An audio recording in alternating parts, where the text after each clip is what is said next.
Ladies and gentlemen, we are live. We are live on a sensational Sunday night for a little bit of NXT Battleground tonight.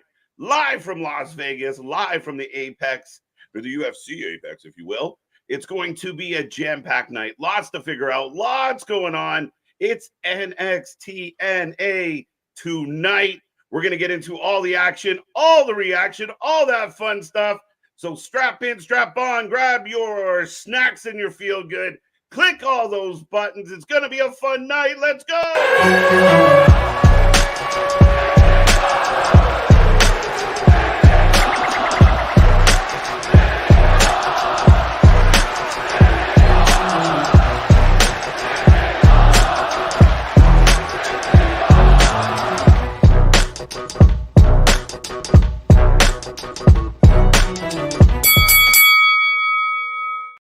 Ding, ding. We are live and back at it again, folks. We are the Wrestling for Life Network. This is another live stream, and we are the channel that just watches more live wrestling than anyone else out there, and we just do it on another level. Thank you for joining us on this Sunday. I hope everyone out there is having a happy, healthy, and safe weekend. Thank you for capping your weekend off with us as we jump into a rare Sunday night pay-per-view for NXT. It's going, wow, Roxy made me stop in my tracks. Welcome to the show. Thank you. I see that chat filling up. I see almost 50 people with us. Click all those buttons. Click those little reactions. Click all the stuff, but be a part of the show. Me and that pretty face going to run you through everything tonight. We are the pre-show before we even get kicked off. Lots of time on the clock. Hosted by us truly and Sexy Red.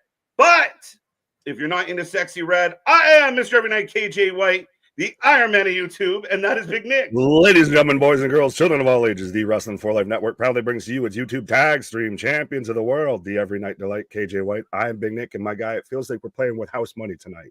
Like we're playing with a loaded deck out here. 100%. Go ahead. I like it. I gotta call out this one. This one made me laugh. Right? Are we doing this or what? Like 57 seconds late. We try to be on time. We were there by half a second, and honestly, if you would have seen us backstage, that's why we came in giggling, because we thought we had clicked the button and we're all waiting with the poses and everything, and then nothing. Absolutely. But I see that chat filling up, folks. Get in there, say hello, do your thing. We got lots to talk about, lots to get into in all the wrestling world. Another crazy week. We are heading next weekend. We will be here live for Clash at the Castle. Brunch with the boys, number 10. I think I called it 10. But before we get there, before we go through this crazy week ahead, we got to talk a little bit of wrestling. So, yeah, a lot of news going on in the wrestling world. Everybody buzzing about this card. I think more so, we've seen the increased buzz, and all of a sudden, I always love TNA fans out there. But yeah, very big TNA presence on tonight's show. Well, 100%. This is a historic event, because this is the first time in pro wrestling history that you've got UFC, NXT, or WWE and TNA all working together, on one event. Yeah, come together right now. But like I said, I see that chat filling up, folks. Make sure you click all those little buttons. Give us some love. Let's see if we can get in the triple digits on a Sunday night. I don't know if we've ever had triple digits on a Sunday night. So let's swing for it tonight. Right. Well, I like this from MDB real quick, though. We've got Sexy Red, KJ White, and Coffee Black. My Coffee Black? I feel like I'm probably Coffee Black. Oh, there you go. Look at this one. Yeah, the new TNA fans. Anthony upset the OG TNA man. Well, speaking of it all, and with it being NXT NA, do we think that we get any other surprise appearances from a TNA employee or a TNA talent, or like with the UFC being involved, it's held at the UFC Apex? Do we see, Dana White lurking around or anything like that? I don't know. It'd be very interesting. Like we saw I'm getting the hype package right now for Lola Vice, and they're showing her like her damage level and her kick speed, and they're really selling us on the career that she had prior to coming here. But yeah, I mean, we saw the package where it had Josh Barnett and it had others that were involved. We're in the UFC Apex tonight, so it could definitely play into all of this, Nick. And again, people are still wondering, is there going to be more people around TNA being involved? We're heading towards a TNA pay-per-view. Is NXT going to be involved? Where does this go? Well, I had a kind of crazy idea with the I Quit match, since you mentioned Clash of the Castle earlier and everything like that, with AJ Cuthbert Styles taking on Cody Rhodes and an I Quit match. Yeah. What if he quits WWE and goes on a little mini run in TNA? Well, that's what we thought. Like, I mean, we talked a lot about that on Friday when he was like hinting at retiring. We're like, all right, well, maybe this is a chance for AJ to kind of pop up in TNA and kind of like, you know, get a little nostalgia pop and have a lot of fun with it. But I think it's highly possible. I think it's definitely possible. I mean, I still think it's highly unlikely that, you know, AJ is going to be successful against Cody Rhodes. So yeah, let's do it. Why not? I think that there's a chance that he could be successful. I mean, if you work this into a trilogy and everything like that, but the likelihood, I would say, is unlikely. I mean, I could have said he quits and goes to Raw, and then I don't have to worry about a trade. He just goes over there, and then we have to get somebody to backfill. But that's an argument for another day. I think by the end of this, and especially part of this whole working relationship, as like right now we're getting burnt out, like you were talking about, of Goldie or somebody's going over there. Like, we're not sending Jordynne Grace getting back, respectfully, just Brooks Jensen. We're getting more a crossover into TNA, or a WWE crossover into TNA. Yeah, and I think it could be very beneficial to both sides. We've already seen an increased interest on TNA, an increased interest in NXT. You know, a lot of wrestling fans out there don't really pay attention to NXT. They definitely were maybe not paying attention to TNA to the level that they are now. Right. You know, I mean, we've been here from day one with some love for TNA. So it's good. It's good for business. Lola is good for business. As we are getting ready for either the Matrix or yeah, she is the one. She is Neo out here. Right. They had to paint her into that outfit respectfully. But let's quickly say hello to the people, and then we'll get into the card, and then we can talk about some news, some rumors, some free agencies, you know, whispers. A lot going on in the IWC that we can dig into. I see this chat moving already, so get in there. Let us know what's on your mind as well. But Rocco, first one in the house. Evening, guys. Oh my God, I just learned the segment in 2009 HBK. Was it really Jordynne Grace in that moment? I didn't think it was. Okay. No. I've seen people play on that and nudge, nudge, wink, wink. Yeah, no, it was not. I mean, that's 1,001 odds. Yeah, I didn't think so. But good to see you, Rocco. AJ back in the house. All the love for NXT Battleground tonight. Kevin, welcome. Hope you're doing well, sir. Racing, good to see you. Good to see you. No, we cannot show the content. We're not allowed to. We are the alternative commentary. Just put the show on, hit mute, and we'll keep you informed on everything. If you can't watch the show, we'll do that as well. Trust me. Do you want to hear 50 minutes of Sam Roberts talking, or would you rather listen to two beardos? There you go. Come on now. Right. Yo, Adrian, welcome back. Thank you for the information. Boston, the card tonight is pretty stacked. They did a great job. Not bad match. Not a bad match on there. And again, this has been a staple of the Papa Paul era, is that we're getting less matches, more time to cook, and we're getting in and out in 3 hours. Like, he's not keeping us for 4 or 5 hours. Those are for the specialty shows. Right. It is. You've trimmed the fat off of this. It's more steak and less sizzle a bit here, to the extent of we're going to get to the meat of this matter here of 6 matches in and out. But with those 6 matches, you get time, you get half hour for a match, 45 minutes for a match, stuff like that, versus every match is 10 minutes. Yeah, and we were, you know, we've been subject to a lot of, you know, even on a pay-per-view where there's like 12 matches, 2 of the matches are 3 minutes. Might as well just not have them.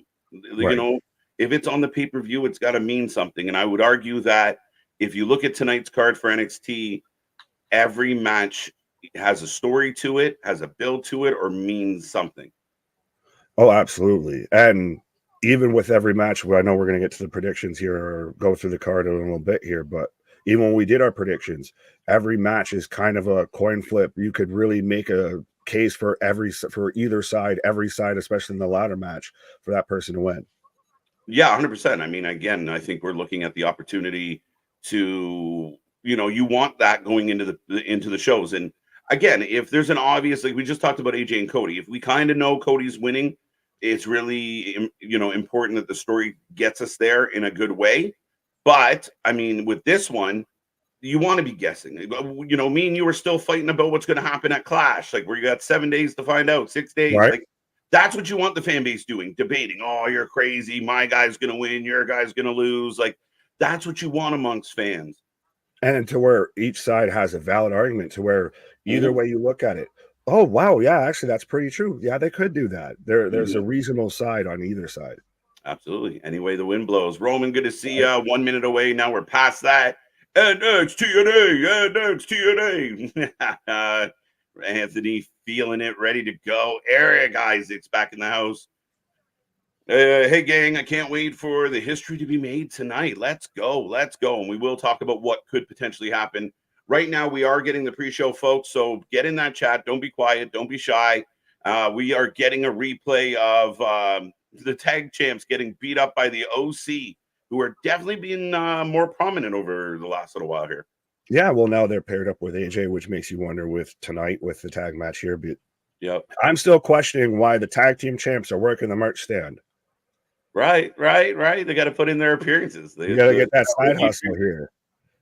And okay, so I mean, they kind of did it. I'm watching this replay. Yeah, they kind of did the dart spot with Frazer a bit, but Axiom would have been just like Rey Mysterio. You get Gallows there and just lawn dart that man. They should have chucked him right back into the t-shirt stand through the window. If he could just clear everything, oh, that'd be dope. You're wearing a mask. I believe you can do it. I believe I can fly. Just follow the rocks, guidance. Just aim for the bushes. Aim for the bushes. Let's go. Looking forward to Trick Williams versus Ethan Page. Damien, good to see you. Boston Gamer, good to see you as well. Steve, Elimination Chambers back in the house. Wonder if Trick retains over Page. Josh Alexander shows up to attack Trick. Okay, Chambers got some unexpected thoughts here. Interesting. I wonder more about the Oro Mensa play here because I don't know if you saw it. I said it. Yeah.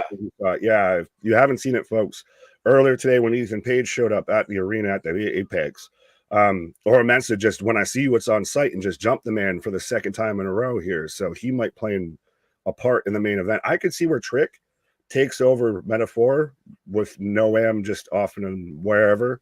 And you get him with Aura, Lash, and Jakara. Interesting.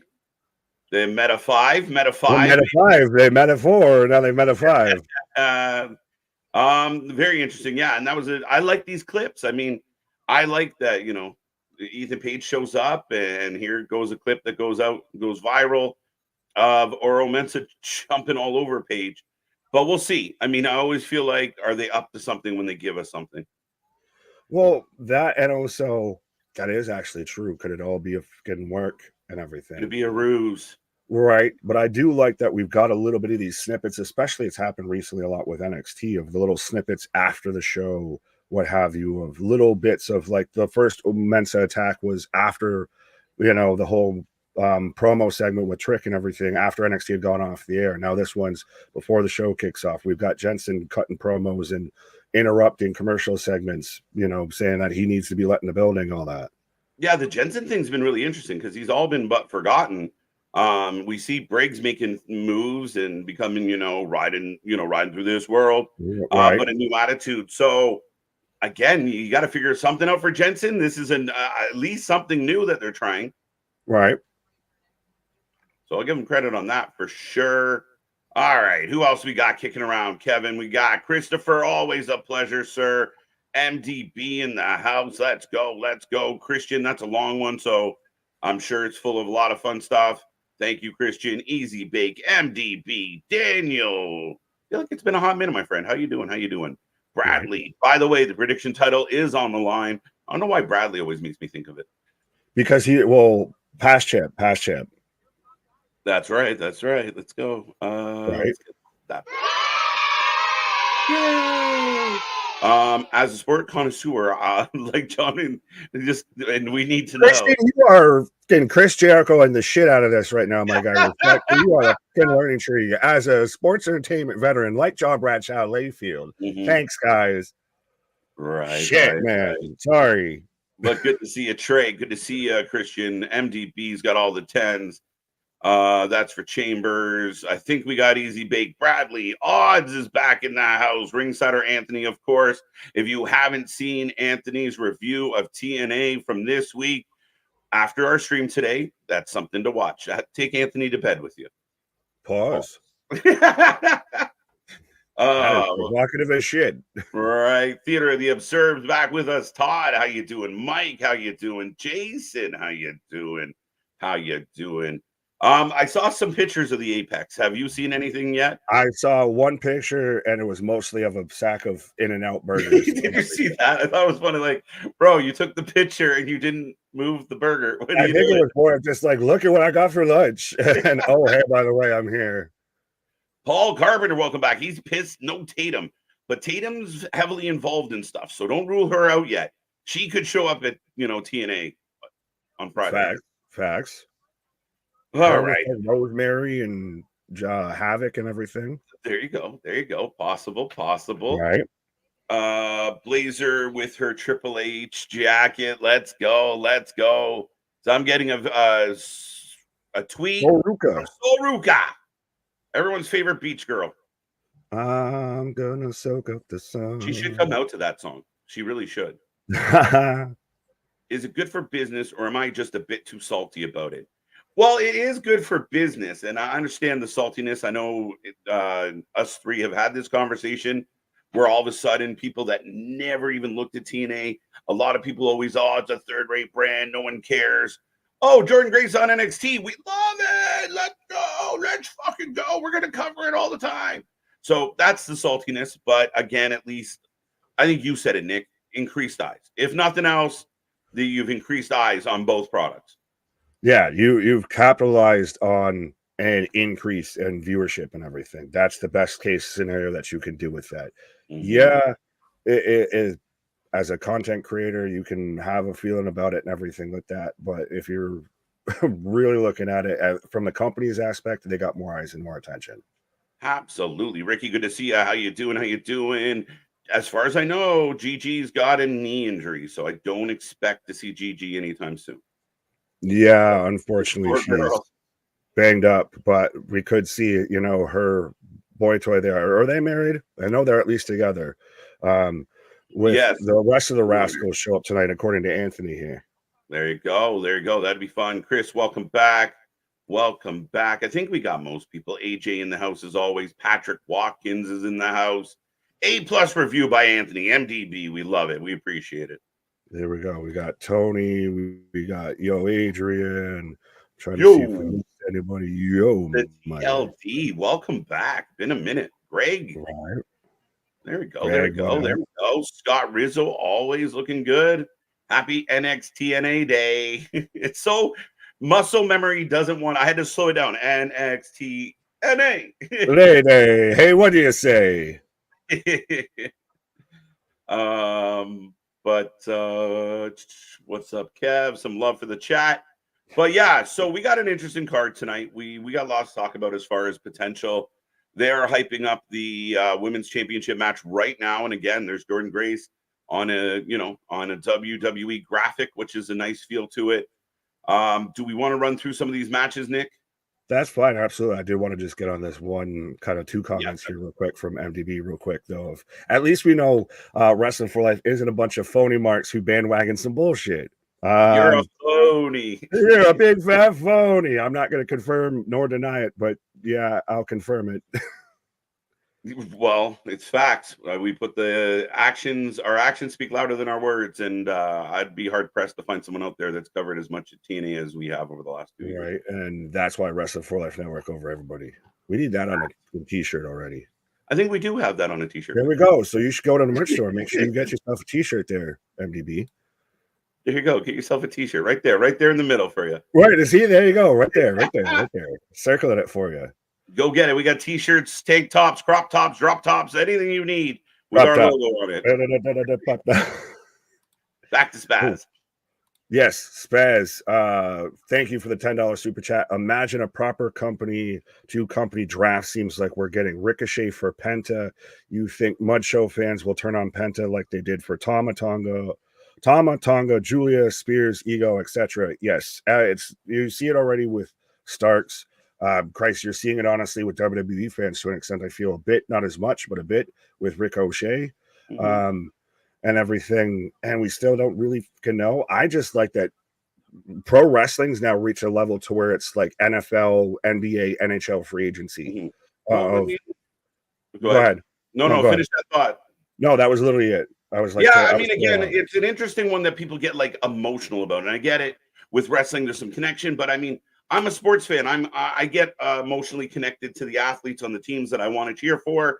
You're always kind of bummed out, but you really can't. Like, I mean, people don't get yelled at from going from McDonald's to Burger King. Like, it just, you changed your job. Congratulations. And then again, I still don't fully believe the Ricochet story until I see it. And like, again, we saw, Drew's out. Dude, like the biggest one ever was Bray Wyatt. Bray Wyatt walked out of the building. He was pissed off. He's never going back. He's mad at creative. Here's the man really having a tragic story play out. And the dirt sheets are, he's done. So until Ricochet shows up elsewhere, I don't buy it. I don't believe it.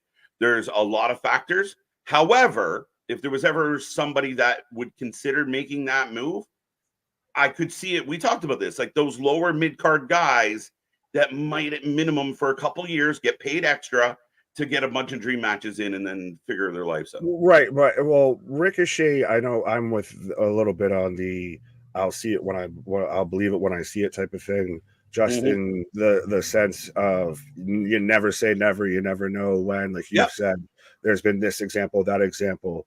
But if there's a guy, honestly, that could probably do it, or I say do it, but that would still fit in well with an AEW, with a New Japan, or what a lot of people aren't talking about, if he goes over to TNA or anything like that.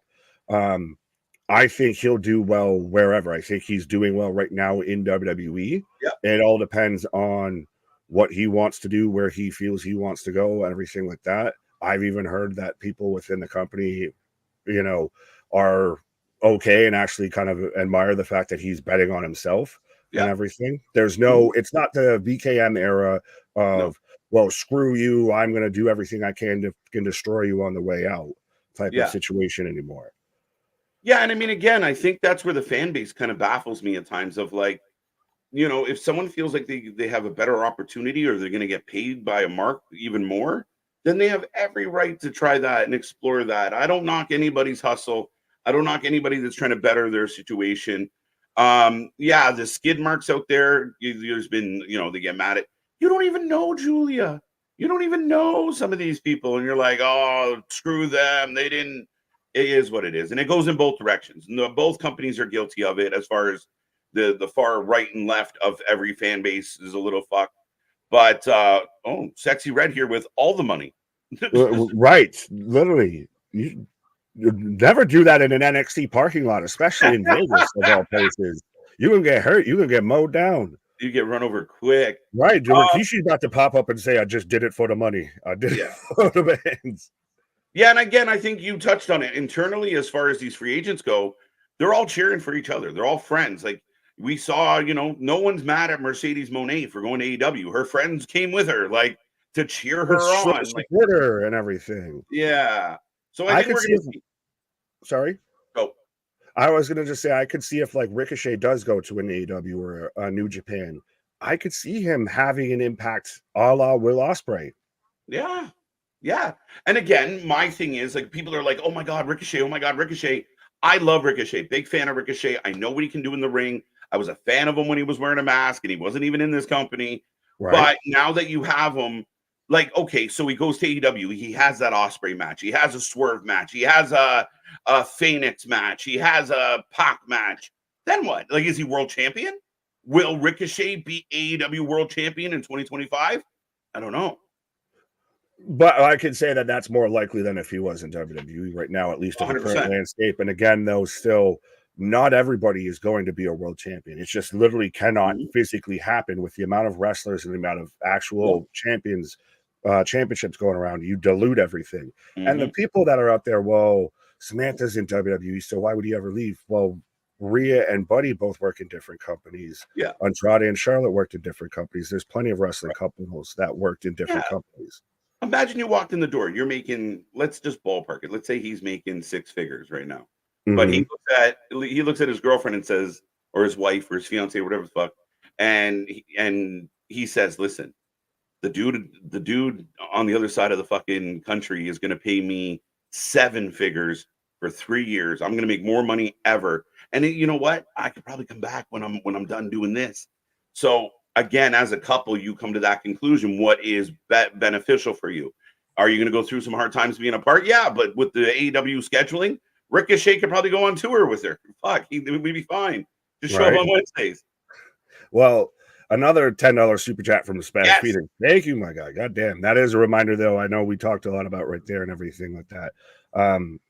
But 100%, we do have the super chats, the super stickers, the memberships as well. If you want to show up and show out, because that's what the show's about, and just help support the channel, make sure you get your comment read. But is this the biggest show of the year as far as headlines go? Is it just me, or does the female half of the card dwarf the guy's side? With all due respect, obviously, I've been hyping you guys. Respect, shout out.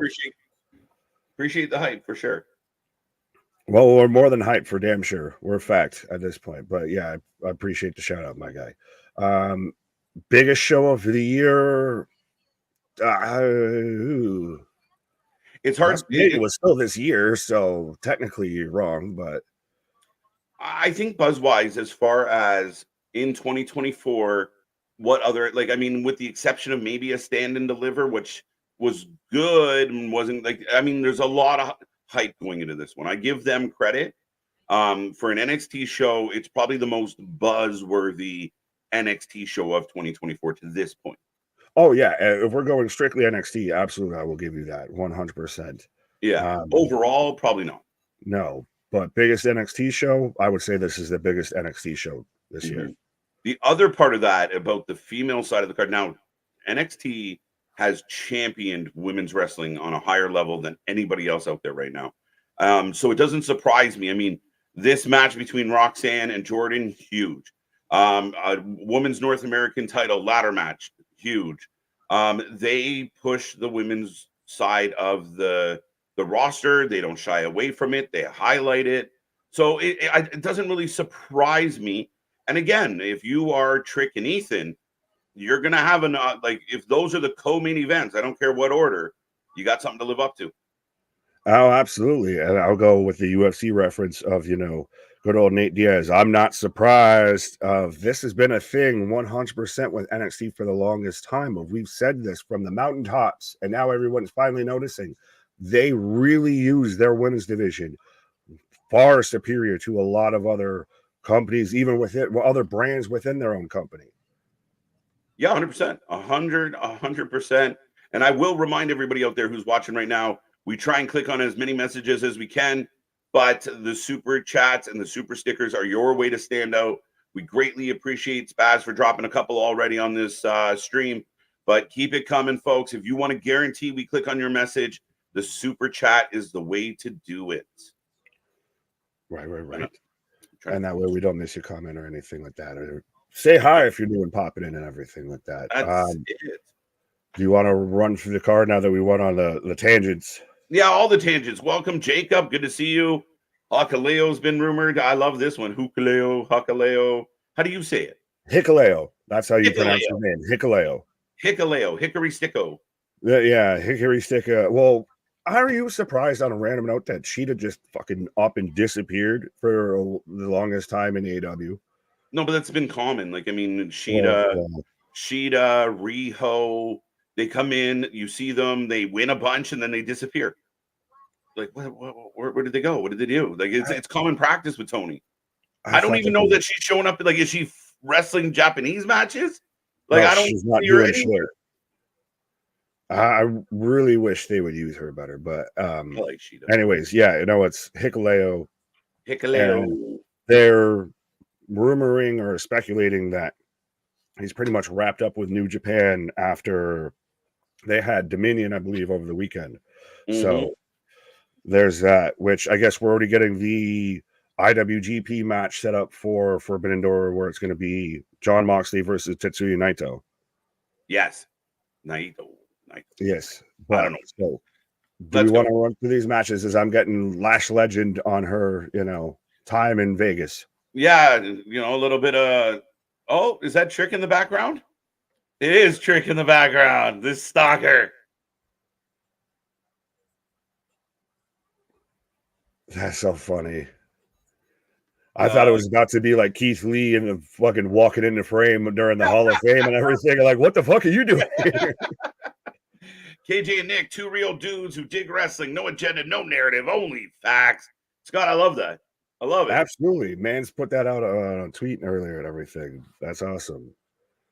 Yeah, we're never going to get to a match if we keep at this pace. So, yes, let's get to the matches. The chat is blowing up. Keep it coming. As we are about 28 minutes away from the start of the show. So we'll see if we get through some more comments and some more predictions or any predictions. Shoot. That guy, do we see the Motor City Machine Guns tonight? I'm hoping. Yeah, I would love it just because anytime the IWC can get kicked right in the nuts, I'm pretty thrilled about it. Yeah, especially like a Dave Meltzer. Yeah. Just, I'll be Homer Simpson the whole time of just football and groin. I will just die laughing every time.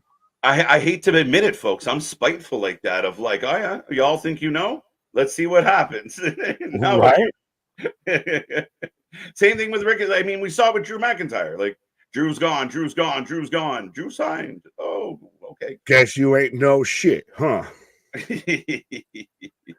All right, first match. We'll find first match, which could possibly kick off this show here with the 6-woman ladder match for the NXT Women's North American Championship. Sol Ruca versus Lash Legend, Fallon Henley, Jaida Parker, Miss Parker, Michin, Mia Yim, who had them things thanging the other night, and Kelani Jordynne. Heavy. Oh, damn. Shit. This one's hard. And again, we talked about it in pause, but it really is a hard shout. I can't even remember who I took on the prediction show. Shit. I'm going Mia Yim for the surprise. That's not a bad shout, though, because she's the vet in the match 100%. She has been around, and you're probably going to keep her down, and it's a way to add validity to a new champion, to a new championship especially. And you could get that TNA crossover. True. Put ahead, look smart. Again, I think I know who you're taking, but I'd love to hear it. Well, I know who I'm taking. I was going to bring up who Anthony took during our predictions and everything like that, because I know he took Lash, and we all kind of also agreed with that could very much be a strong potential here. Obviously, she's been much more prominently featured on NXT. We just saw her with the whole, this is my trip to Vegas, vlog and everything. And she's also the tallest competitor, and that does count for something in a ladder match. Yeah. I mean, listen, realistically, I think Lash is a heavy favorite. Under the recent topic of heavy might have been the wrong choice, but she's definitely a favorite. I like Michin, just especially with what's going on with the OC, maybe break her away, give her a little bit of her flowers for being a loyal and dedicated employee for as long as she has. Yeah. But I know who you're taking. So well, I'm going to read this off first there. There aren't any Canadians for KJ to cheer for in the ladder match. #Saturday. Fair enough. Right? Golfer already out here with 3.7 out of 10 for NXT's pre-show, I guess. You did that before. The gimmick ain't working. I'm going Fallon Henley with this. She's, to me, right now, like 1A, 1B. Like, she's in the top conversation for women in NXT's roster. I was honestly kind of surprised she didn't get called up over Kelani James, whatever the fuck. Kiana James. Yeah. Your girl there. Handbag. But to me, she works right. She just had the new turn to being a heel and everything like that. She's somebody that you could really get behind with being champion there. Yeah, and again, it's been fun to kind of watch your evolution of kind of your fandom of Fallon, and to see Mhm. Fallon kind of come to age with it. She's done a really good job. Really talented. Yeah, arguably one of the ladies that are either at the top tier of this division or knocking on the other division. She's not a bad shout at all. I think Jaida would be a surprise. I Miss think Parker, Miss Parker. Miss Parker would be a surprise, but not ruled out. I think Kelani would be probably the least likely of the group. She's got the odds stacked against her the most. She's the long shot if you were picking betting odds on this year. Right. Rosemary appears first. Tatum Paxley, let's go. But so Ruca, who you mentioned earlier, and I know you're kind of a fan of, well, is not a bad shout at all either. We're 100% going to get a soul snatcher off the top of a ladder at some point. I'm calling that spot tonight. I'm nervous and excited about it all at the same time, my guy. Because the soul snatcher, just like it sounds, it could be really great or it could be not. I was going to say, it sounds like every time some man's crossed a soul snatcher there. I'm really nervous about it. I'm really nervous, but super excited. But yeah, I mean, again, we can't rule out Soul Ruca. More than my opinion about her, I just feel like the company likes her. She seems uber athletic. Now that she's doing the Soul Snatcher from anywhere in the ring, not just in the corners, it has that RKO to nowhere vibe. If she does it right, yeah, absolutely, man, a chance. Mike Rouse, what up? Brandon, what up? Good evening, Wrestling for Life Network gang. I just got back from Illinois State Special Olympics Summer Games. The games have commenced. Rick, what up? But we'll go on to match number 2 of Oba Femi versus Wes Lee versus Joe Coffey for the NXT North American Championship. Oh, it's Oba. It's Oba. It's got to be Oba. I think this was the only one that we were unanimous on. Was Oba. Now 100%. You can make a case, but it'd be hard. Well, again, and Anthony kind of threw a couple curveballs at us as far as like could the Rascals show up and help Wes Lee? I don't know. I like Joe Coffey a lot. I really do. But I think Joe Coffey. Of course, he's Scottish. Well, that too. But I just Oba seems like such a force, dude. It's like betting against the asteroid. I don't know what to do. It looks like we're inevitable with this one. I said it during our prediction stream, and I'll say it again. The only way that man is giving up the title is when he hands it over to Shawn Michaels or Naval Rain, whoever, before he moves up to the main roster. That man ain't taking a goddamn L till he's up on Monday Night Raw or Friday Night SmackDown. 100%. I mean, again, it's hard. And even the little package they did, like they went, they go back and they start telling the story of Oba Femi, and it's even more compelling. Bro, Dana White's out here. They just got they got WWE to do this at the Apex so he could just do like the Contender Series, and he's just auditioning Oba of like, how can I get you in a fucking fight right now? Right. Another super chat from Spaz as I think Thea or JC end up in the ladder match somehow. So either by addition, or do we have to subtract before we add another person? Yeah, you would probably, I think, have to subtract. It would be It would negate a lot of the qualifying matches, the whole reasonings for stuff like that if you just start adding people. Yeah, I agree. Going with Fallon Henley with help from Mickie James, near and dear to your heart. Our country, let's go. Right. Soul Snatcher to Fallon and Kelani. Sup, Mike? All right, next one. We'll try and get this in. Fair enough. Next match is Shayna Baszler versus Lola Vice in a NXT Underground match, or what I'm going to call a fight pit match, an octagon match. What can happen? I love it. I love that you're just like, why is it? I'm going to ride that shit till the wheels fall off, my guy. Lola. Lola. Her name was Lola. Lola's going to win this one. I think it makes sense. Shayna goes back to the main roster and joins the tag team division, which she's already in. And this is a big win for Lola. I agree with you, but for the sake of being difficult, I'm going to take Shayna. It's, she's at home a little bit there. If she's been there on the Ultimate Fighter before, so she literally, well, not exactly. I don't think they had the Apex on her season by then and everything, but she's been in this kind of environment. Everything. She's got home court advantage. That's what I'm going with at this point. Yeah, there you go. There you go. As right now, I'm getting a replay. I don't know why, but I'm getting the replay of the Priest cash in on Drew. That's fine. I'm getting commercials, so you can have that. They're just reminding you of how Damian's going to now lose this at Clash. Well, I mean, again, it's just showing that Drew consistently comes up short. Even when he wins, he loses.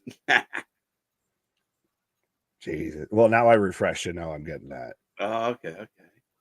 All right, next match. Next match is, I'm going to go out of the Wikipedia order here because they have the women's tag championship match next. But Nathan Frazer and Axiom defending the NXT tag titles versus the OC. I took Nathan Frazer and Axiom. I'm going to stick with it. I don't know why. I don't know if I'm making any sense here. I know some people think like, oh, the Good Brothers have to win, but they don't. They'll be fine. Well, I'm going now with you. Yeah. Sorry. I like this one. Sorry. Yeah, but now with the OC getting behind and getting involved with AJ towards Cody and everything like that, you now could see them maybe not being around NXT quite so much. So why would you put the tag titles on guys that aren't going to be there, or guys that are going to be involved in the main title picture? Exactly. That was my thought process on this the whole time. And I think Knotman and Robin, they're trying to build them up. I think they've done well. People have asked about MCMG potentially being a part of the show tonight. Yeah, I mean, why not? Definitely potential. If there's a time to do it, that would be the time to do it. But going off of what we know now, I'll take the OC still, just because they kind of need something. They kind of just always managed to exist. And like, hey, AJ works there, so we got a job, right? But yeah, I like that they're now getting at least more use and more tread and everything like that. I wish they would just kind of use them in NXT, help them be the team that gets, all these other tag teams over a little bit, helps them grow, because they're not getting used on the main roster tag scene. So yeah, and we'll see. I mean, again, I hope they get a little more prominence now, kind of what the direction they're going with what we've seen. But yeah, I still think this is a chance for them to just put a young talent over. And I think they'll do a good job of it. Mike letting us know that he got 3 bronze and 1 gold, so we'll give you some more.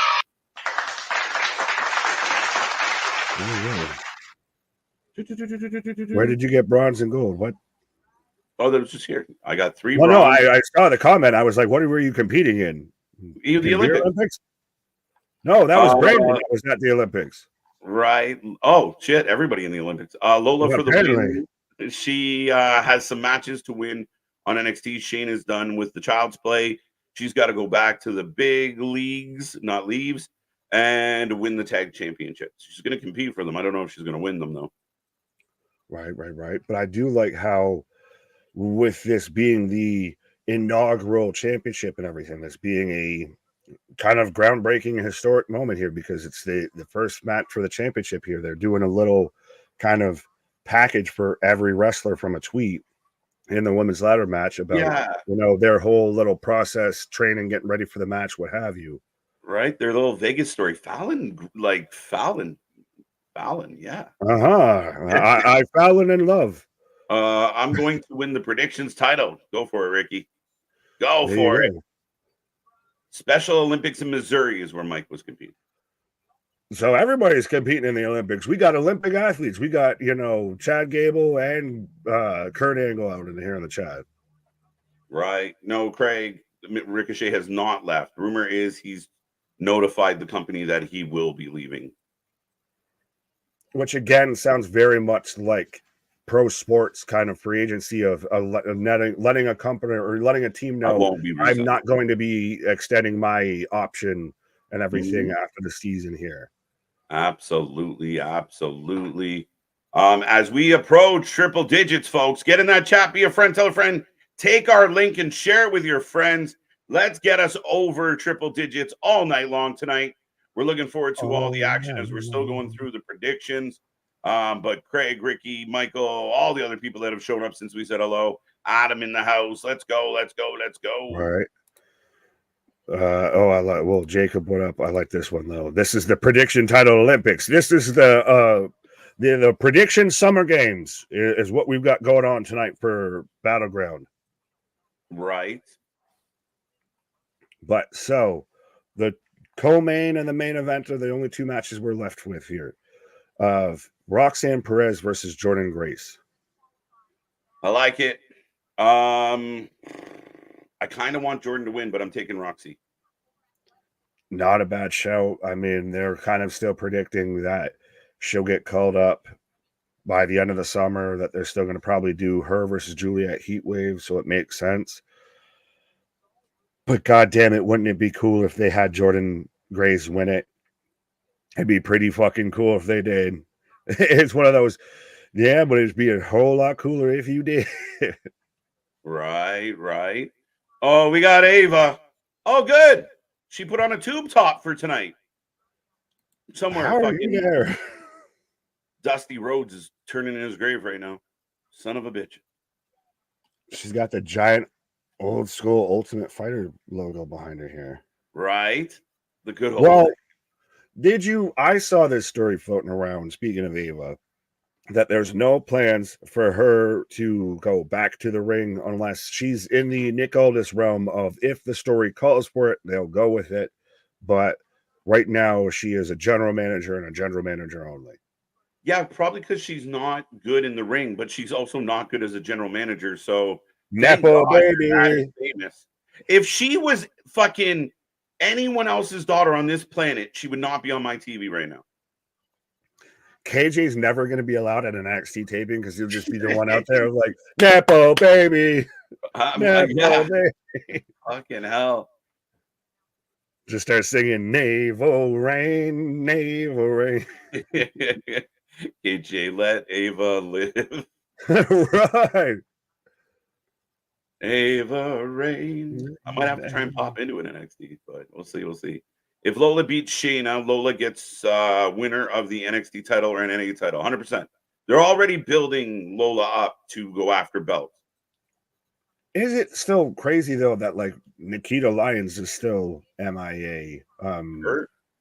Gigi has been kind of dismissed. JC Jane's still coming out with the Rip Hamilton mask now and everything like that. Like there's still rounds in the chamber when it comes to this women's division, and it's already stacked. And we're already saying that they could almost do a women's only pay-per-view with NXT, and it'd be banger. Oh, absolutely. I mean, you got a lot of depth. You got a lot of options now, and it just keeps getting deeper. Like that's the best part of it all. But yeah, that's what she said. Yeah, that. But yeah, let's find out. Right. But yeah, it'd be really cool if they actually had Jordynne Grace win this. But I still think when it comes to against all odds with the open challenge, we're getting a WWE crossover there. I think we'll get a Natalia. We could get even a Roxanne Perez. We get you came for my belt, so I'm going to come for yours. Well, I saw some people think maybe it's Giselle Shaw, maybe it's Ash by Elegance. But now with all the hype, everyone's going to be like, we need really them? That's going to be the problem, though, is if they do something like that, it's going to be a lot of, like that's going to be where Anthony's brought it up of the new TNA fans. And if it is somebody like an Ash by Elegance or a Giselle Shaw, especially Giselle Shaw, who hasn't been on TV recently, your new TNA fans might not stay TNA fans if that's your follow-up with Jordynne Grace. And that's not a knock on Giselle. That's just a knock on the state of the situation. They're wanting that WWE crossover. Right. But I love NXT do PLEs on Sundays. Yeah, it'll be Saturday. Their next one is on a Sunday as well. Damn you. Let's make this move back to Sunday pay-per-views. Some of us work on Mondays. We like Saturdays. Saturdays are nice. Now the WWE don't give a fuck at all because like the next set, like when we get Money in the Bank, you're getting Money in the Bank on Saturday and you're getting Heat Wave on Sunday. Strap in and strap on, my guy. They're just fuck you, Tony Khan. Right. What about Wendy Chu? Wendy Chu's supposed to return on Tuesday. And yeah, she's Creepy Chu. She's evolved like a Pokemon. She's now Creepy She's the Chu. evolved form of Wendy Chu. It's Creepy Chu. Next is Spooky Chu. Right. We don't know what it means yet. Yeah, it's provocative. No one knows what it means. Yeah, what the fuck is that though? She just looks like she's like hasn't slept in 1,000 years, and your whole gimmick is that you sleep. What the fuck? Nothing but sleeping. You've been in a coma. You've been in a coma. You've been in a coma, and you look tired. All right. WWE has been operating with a B+ team for a little bit, and they're not even running on full cylinders. That's the thing. They're reloading. So where this goes, I mean, it's very interesting. And again, the HBK and crew are cooking. Well, absolutely. Even on the main roster, but see, this is how you make the B squad. Your 1A squad and everything, or your 1B squad. So when a guy like a Roman does go down or hangs it up or anything, there's somebody that can backfill. A Seth Rollins hangs it up, goes on the sidelines. You got somebody who can backfill. CM Punk calls it a day. Just works behind the scenes. You've got somebody who can backfill. Right. But yeah, no, hashtag Comer. Wendy Chu, please turn into Mei Ying. Well, she went from Mei Ying to Wendy, now to a hybrid. Yeah, fusion dance. Right, Mei Chu. Or Chu Ying. I don't know, whatever you want to call it. Meet you. I will meet you on Tuesday. Bless you, bless you, bless you. That's my name, man. Right. We're manly men. All right, folks. I think we got one prediction left. So. Main event of the evening, or what we assume will be the main event, which actually could be the co-main, if we're being honest. Keep it above. Is Trick versus Ethan Page. I'm going Ethan Page. Make an impact. Right? And that's why I picked it. Yeah, but yeah, make an impact. Like walk in the door. It's just you hyped yourself in such a big level. I'm worried that him losing tonight will taper him out. Now, he could technically lose and then still be pissed off on Tuesday and continue this rivalry. But if he walks in, Trick might be better as a chaser opposed to a holder.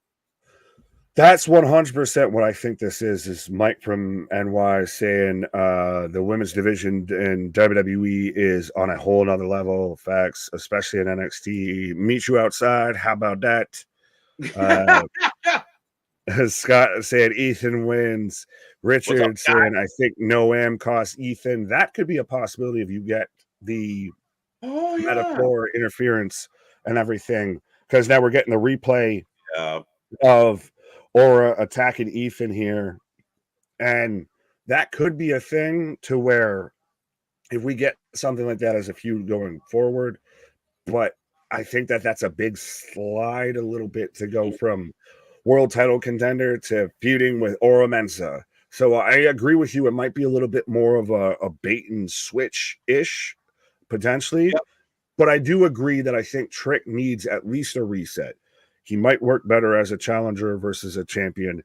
And we were not impressed. His matches with Trick and how he won the belt were not great. So I think you need to just hit a reset on him being champion. You can come back to it being him being champion. But Ethan, right now, you've got to make that big impact. He just signed. He made a big deal about it. Everything. Yeah, again, I mean, we kind of talked about this before. There's really no wrong answer. It will all be on how they carry it through.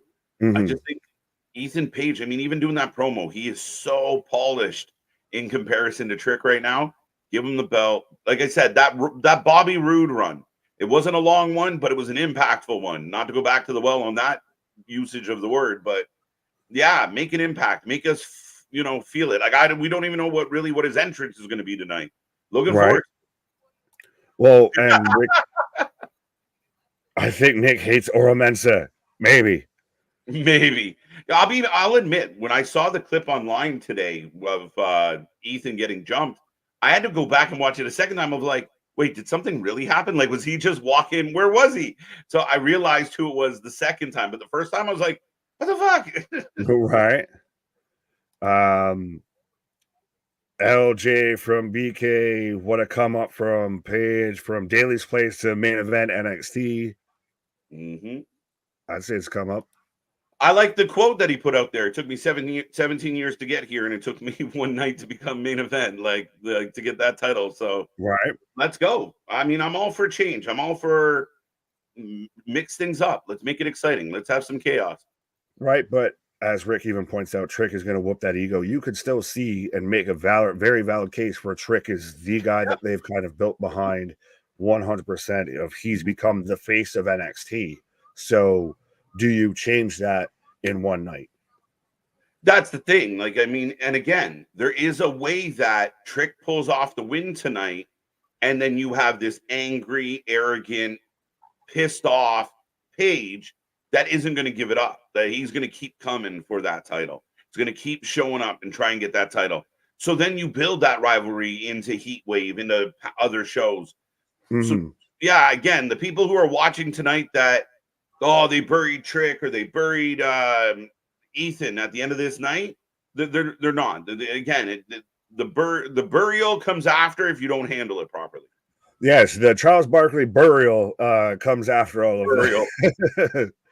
You knucklehead, but yeah. the burial comes after all of this. And I don't think, honestly, anyone here is going to, you could even imagine saying, oh, they got buried because they won or they lost or what have you. Like, no, this is 100%. We've talked about it of NXT hasn't had that same energy since it kind of got gutted by the draft a little bit. Yeah. And now we're pretty much getting there. Now, granted, it took an infusion from another company, but we're there. We're getting there. And we're capitalizing on it. So make the most out of it while you got it here. Right. I want Ethan Page to win tonight. And as he's celebrating, fucking the revolution will be televised. Dude, let's go. Let's go. As we are going to get the start of the show any minute now, folks, about 2 minutes from now. Right. Garrett Bischoff. Fair enough. I kind of want All Ego to win. Yeah, I kind of just want the excitement of it all. Kind of want just chaos. I kind of just want some holy shit moments and everything. Because that's the thing. Yeah. We already talked about how it's in a historical moment. So we've got NXT, TNA, WWE, TNA, and UFC all working together under one roof. Imagine Twitter will shut down if Jordynne Grace leaves here tonight as NXT champion. You'll have a good half hour. You can't check Twitter. Yeah. No, and again, like, I'm all for the chaos. Okay. Jordynne wins tonight. Fucking Roxy shows up on Friday, wins something. Whether it's her belt or Jordynne's, she's leaving with something. Like, I'm all for it. Confuse everybody. Wait, the TNA champ, the Knockouts champ is on NXT, and the NXT champ's on TNA. What are we doing? Facts. Man after my own heart of let's go Yankees. Boo. Big win for Dale. Well, you can't boo Dale. I pulled up Dale as you booed, so you were booing Dale. That's what I'm Dale. Can't boo the OG fact checker out there. I'm on a hashtag Journey says MDB. Bonkers, what up? But yeah, we are seconds away, I feel, at this point from NXT Battleground kicking off right now here, folks.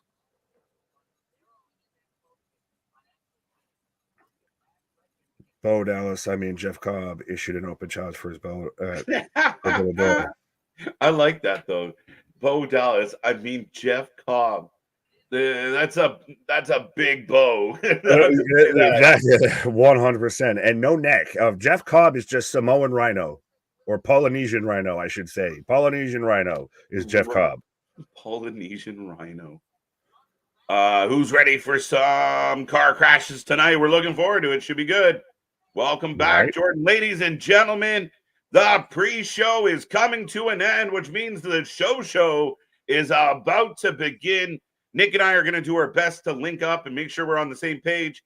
You guys can do the same as well as I got then. Now. This is where I would say now if I had one. Forever. Now, I have now. I instantly jumped to now. It made me a fucking liar on him.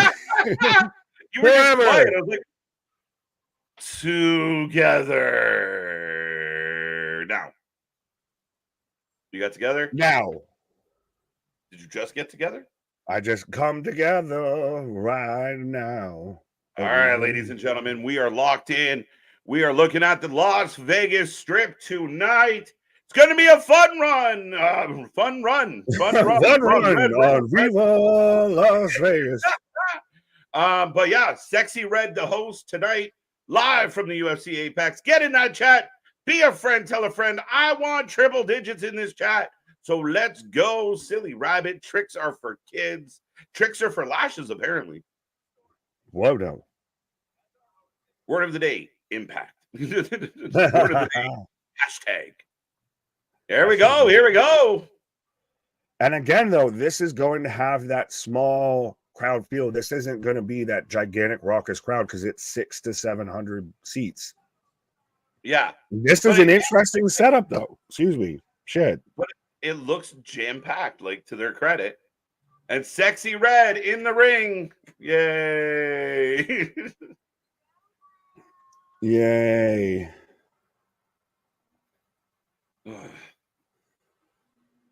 This is really how we're do something besides twerk. Do you have a second email for anything? That's all she got. She can't rap for shit. We didn't really hear what the fuck she said. She just kind of said something and then just shook her ass. And then we're into the video package, folks. Welcome to the show. Yay. No, anyway. Yeah. But we are getting the opening package for the show tonight. HBK. Is he looking at me or is he looking at you? I don't know. All right. But look, they're showing the actual construction of the changing over from the Apex to the NXT venue. I like it. Absolutely. Tommy Dreamer will interfere. Kareem, let's go. Easy dub. Easy dub. I like this I got Wrestling for Life, work. I'm assuming network, NBA Finals, and my Yankees. Not a bad Sunday. Let's go. Man's got all the screens open, all the tabs. All the spoiled. There we go. There we go. There we go. My guess ladder match starts. It's a very good guess. I'm kind of leaning that way as well, sir. Yeah, it's going to be one of those. You probably go ladder match, then maybe tag match, something to change the pace a little bit, let everybody catch their breath before you kind of roll through. Like, respectfully, no offense to anybody, the tag match is probably the match that I'm least looking forward to out of everything. Like, it's not going to be a bad match, but out of the 6 cards, that's number 6 on the list. That's fair. I mean, again, nothing wrong with that. I mean, I think you said it. It's going to be a decent match. Again, I think they're all going to be solid matches. But to your point, yeah, maybe the least amount of intrigue in that one for sure. Right. Why am I so hyped for this? Because you're here with us. You're here with the Wrestling for Life Network, KJ, Big Nick, NXT, Sexy Red, all the things. A Sunday night. We're all feeling good. Welcome and be all the hype you can be. Absolutely. We're playing out here with house money with a stacked deck. Just show up and show out because that's what the show is about here. I like it. Let's go. Let's go. Let's go. 6 away from 100 people in the chat. Be a friend. Tell a friend. Let's get over it. Right. Trash. Specific? Right. What you're referring to, but. And if your friends is a Boston Celtics fan, root for your friend. So Christian's not saying he's a Celtics fan. He's just saying you should cheer for the Celtics, I guess. Mm-hmm. Jamal, 4 minutes in, she already wore twerking. Fucking 40 seconds in. Yeah. Any title changes tonight? We could. At least one. Yeah, I feel a little bit. Well, Christ, we're going to have an inaugural champion, so there's got to be at least one title change. See, there you go. Right. Yeah. KJ White and Big Nick. Kevin is doing great. Happy to hear that. Let's go, Soul Ruca.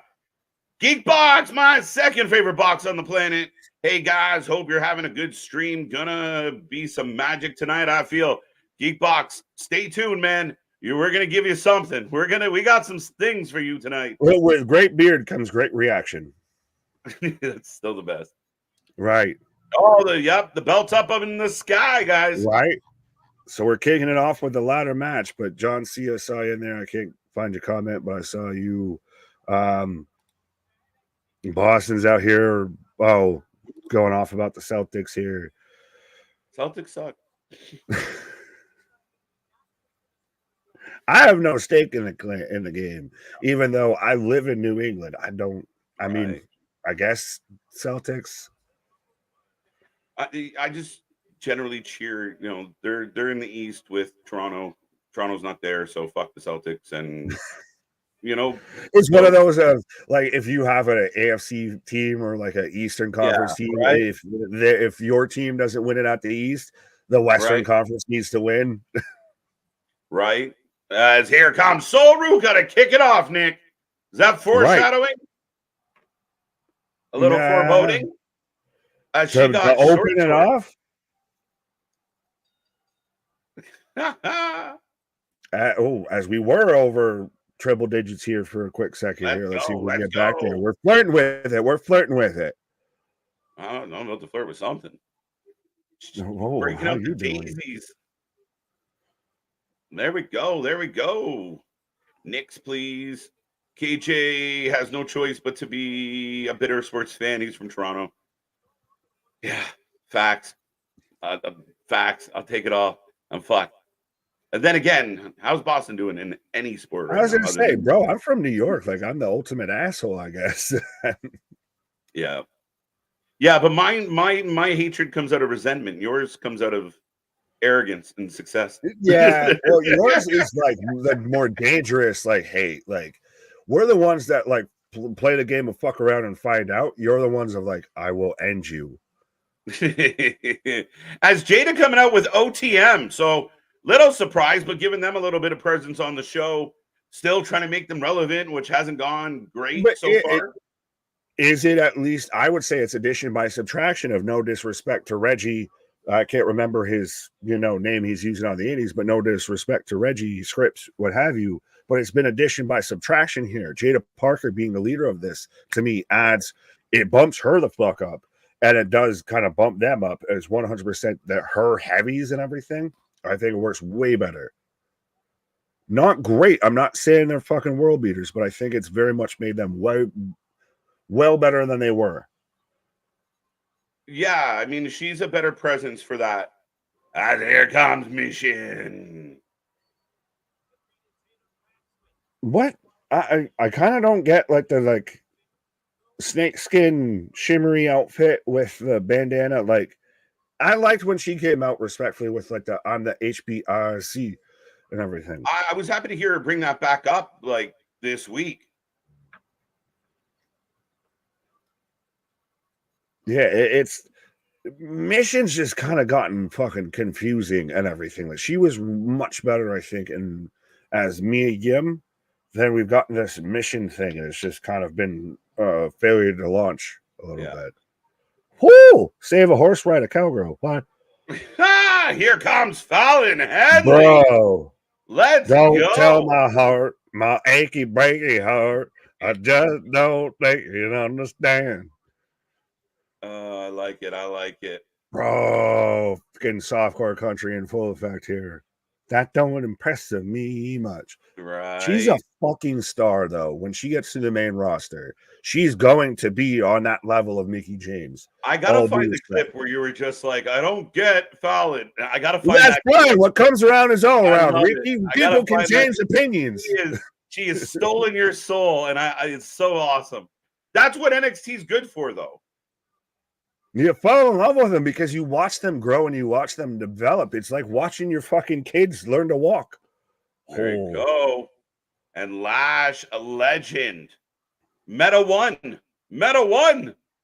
Right. Well, still, let's go and find the clip, though, too, where I was out here saying how Lash Legend was going to be a fucking star. Now, and you hated on her because of the fucking talk show and everything. Yeah, I kind of did to Lash what you've done with Fallon. Exactly. Like, no. And then it's like, oh, shit. All right, she got something. Oh, she got lots of somethings. Yeah, baby. They're that good on paper and that good on the court. They were the favorites to win before the season started. Why are you surprised until they drop it, Boston? Whoops. Here goes Luca. Catch him. I'm still just going to say you're never going to catch me cheering for the fucking Red Sox. So no, that's my take on Boston sports. Right. Dun, dun, dun. The key. There you go. There you go. There you go. All right, ladies and gentlemen, get in the chat and let us know who are you taking. Who will be the first ever North American Women's Champion? As here comes Kelani. And we will put this towards the prediction title. Absolutely. Respectfully, Kelani, I know I dig the gear. You got the whole casino vibe and everything like that. You're the dark horse in this match. The betting odds are the strongest against you, I feel, in this match, respectfully. She feels like the little girl amongst the women. Well, and that's not even to say that she isn't super impressive. Like, remember when she was out there doing the stuff with Natty, and she was kind of Natty's little protege and everything.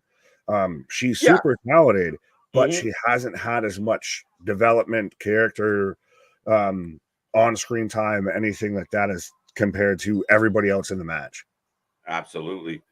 And literally, Sexy Red's hosting duties was that 10-second twerk. And that's it. Just fuck on off out the building. She shut up with a bunch of money, twerked, looking like Harlem Heat's manager, and then just fucked off on out the building. What? I'm sorry, you lose me at the ice cream cone tattooed to the face. It's a problem. As the women are on the outside of the ring, Man Burr tattoo, right? I can't pay my rent because all my money is spent. But I'm hood rich. But I can twerk. Can I call that word? Oh, did Jaida actually just get hurt right there? Because she might have. Yeah, she might have legit got hurt. She got clipped by me and him throwing a fucking ladder. Rose such a clatter, and she looked like Jaida looked like she went down, like was meant to get back up, and just like nope.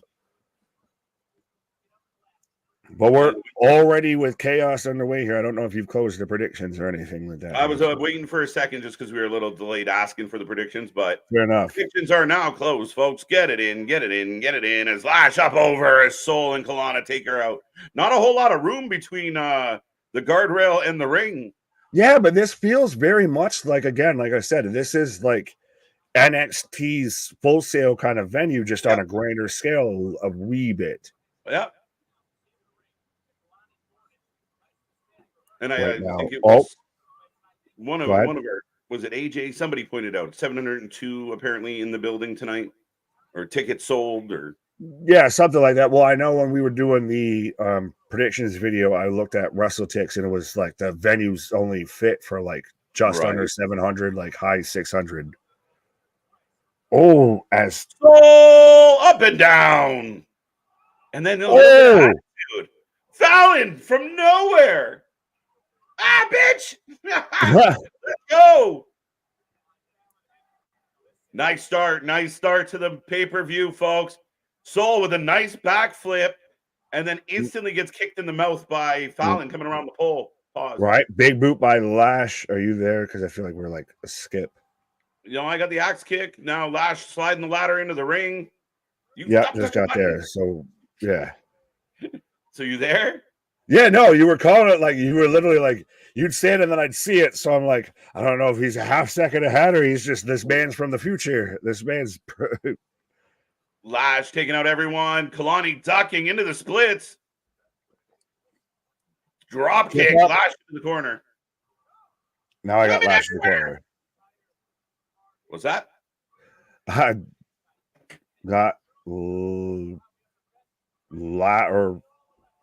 Lash had Kelani set up for get Hurricane Rock. What the fuck is this?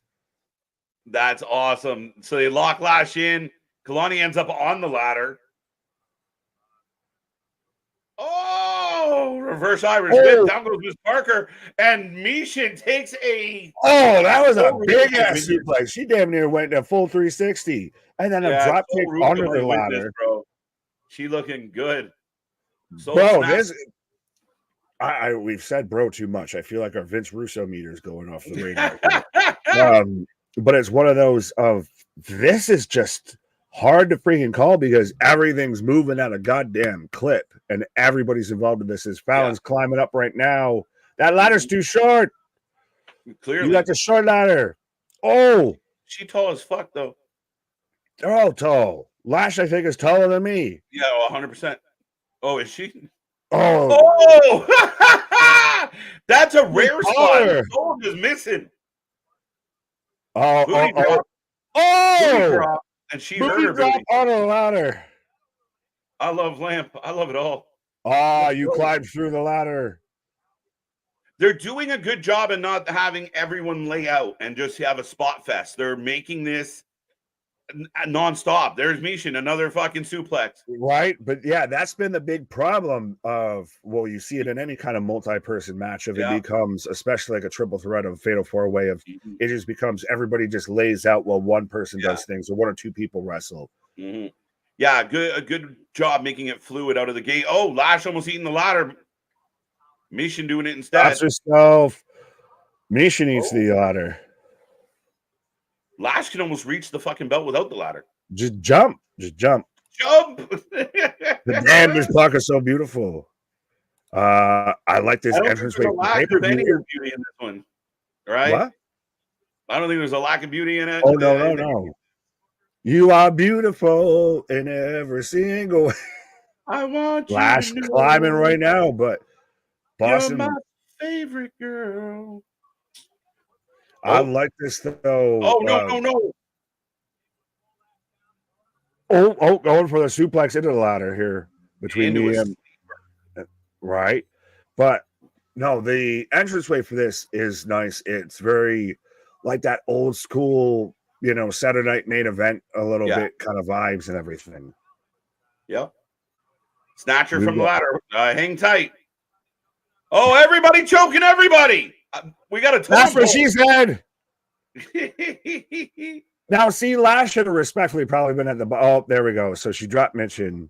So I was going to say Lash kind of needs to be the powerhouse in the situation. Come on, come out. Why do you want her to tap out, Fallon? Well, Lash going to climb the ladder with Fallon on her back. Oh my shit. Oh, and Kelani. As Jaida falls down Soul. Right. See, they're doing a really good job of having this chaotic. Jump. Crisscross will make you jump. The Daddy Mac will make you jump. Kelani right there grabbing at the belt right now here. This is chaos. But that's what's great about this is literally we're trying our best to call everything and we're missing a lot of shit. Don't mind us. What's up, Javon Jacobs? How you doing? As they are stretching the shit out of Kelani. Right. Oh, that don't look fun at all. I don't know, unless you need to get your back popped. I mean, I'm kind of fine with that. Like that might be good for like one time, little chiropractor. NXT is getting that momentum back that they need in so long. Again, I mean, I think they were doing well, and then they went through an influx. They haven't been like frozen cold for years. Right. Sorry, that was like such a WWE 2K kind of like moment thing of like me and Ian just shut up and was just pushing a ladder, even though they were just barely on it, so they just hopped off. So it wasn't that super effective, but she still just went through of like, I gotta push this all the way over. Right. As Fallon with the drop kick and Bulldog on the ladder. Fallon all alone. Bulldog is spot into the ladder on Lash as she also drop kicks Kelani away. Climbs halfway up the ladder and reaches. Don't mess with your intelligence, please. You're not convincing me. Oh,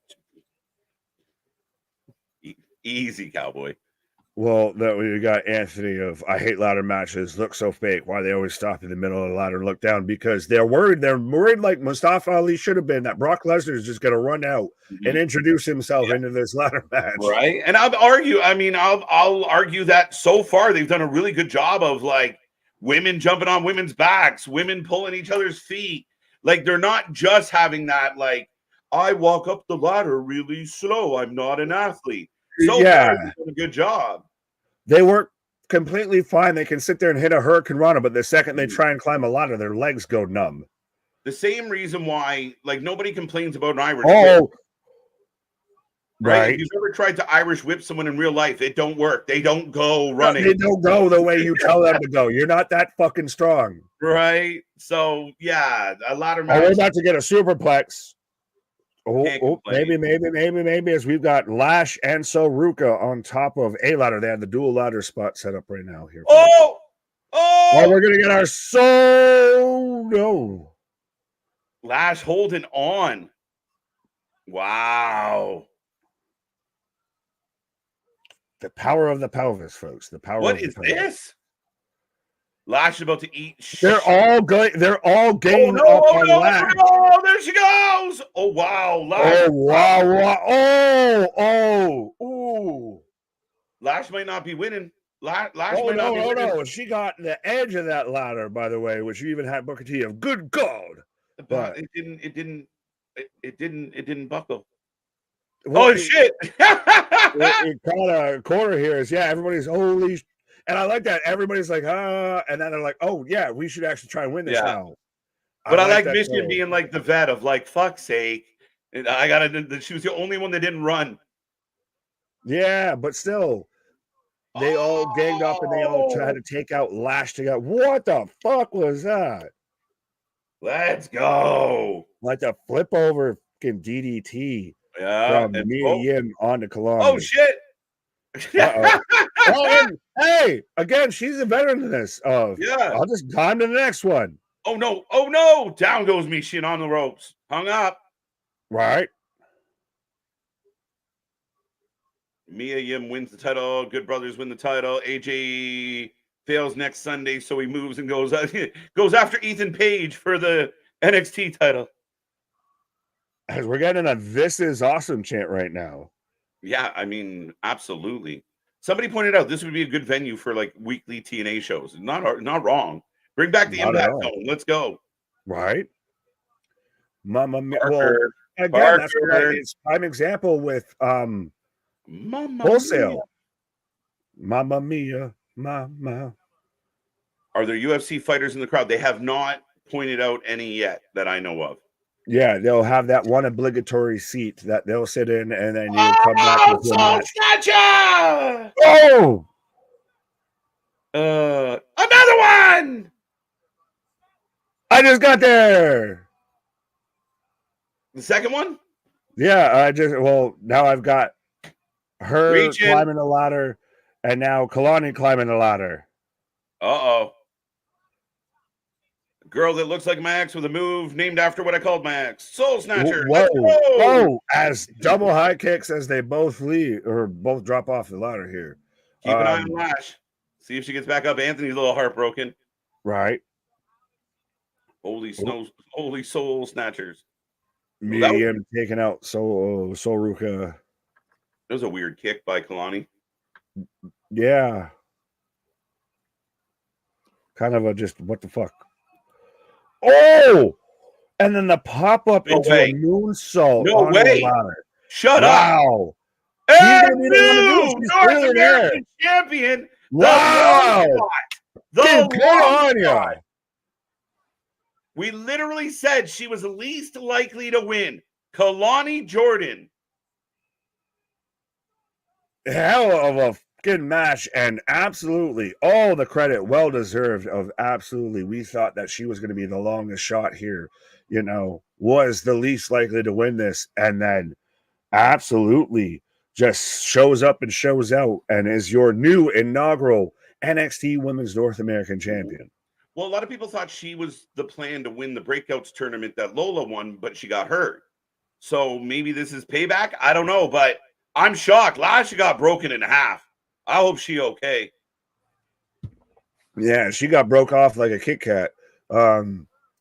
And yeah, I'm surprised that, honestly, my pick Fallon wasn't super prominent in this match. She had a few moments, but in the finals of the match here, it was really Mia Yim, Ruca, and Kelani Jordynne. that were really the prominent players, especially in the final act of this match here.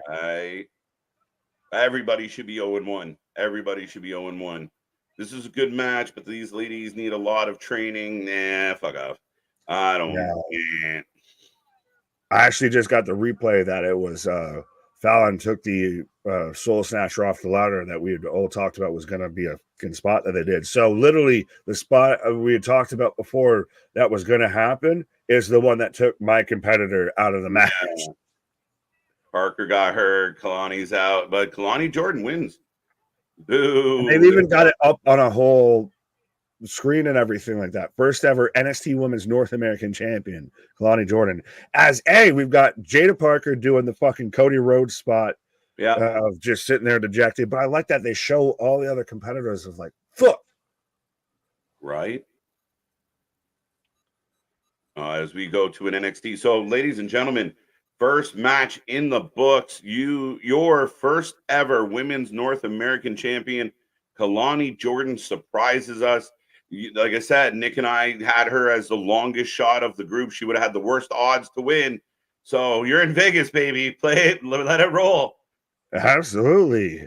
Well, we put if you put it all on fucking green at the fucking roulette wheel there, you won right now because you only had a fucking what is it, like 1 in fucking 28 odds or whatever to land on green or something like that. Right.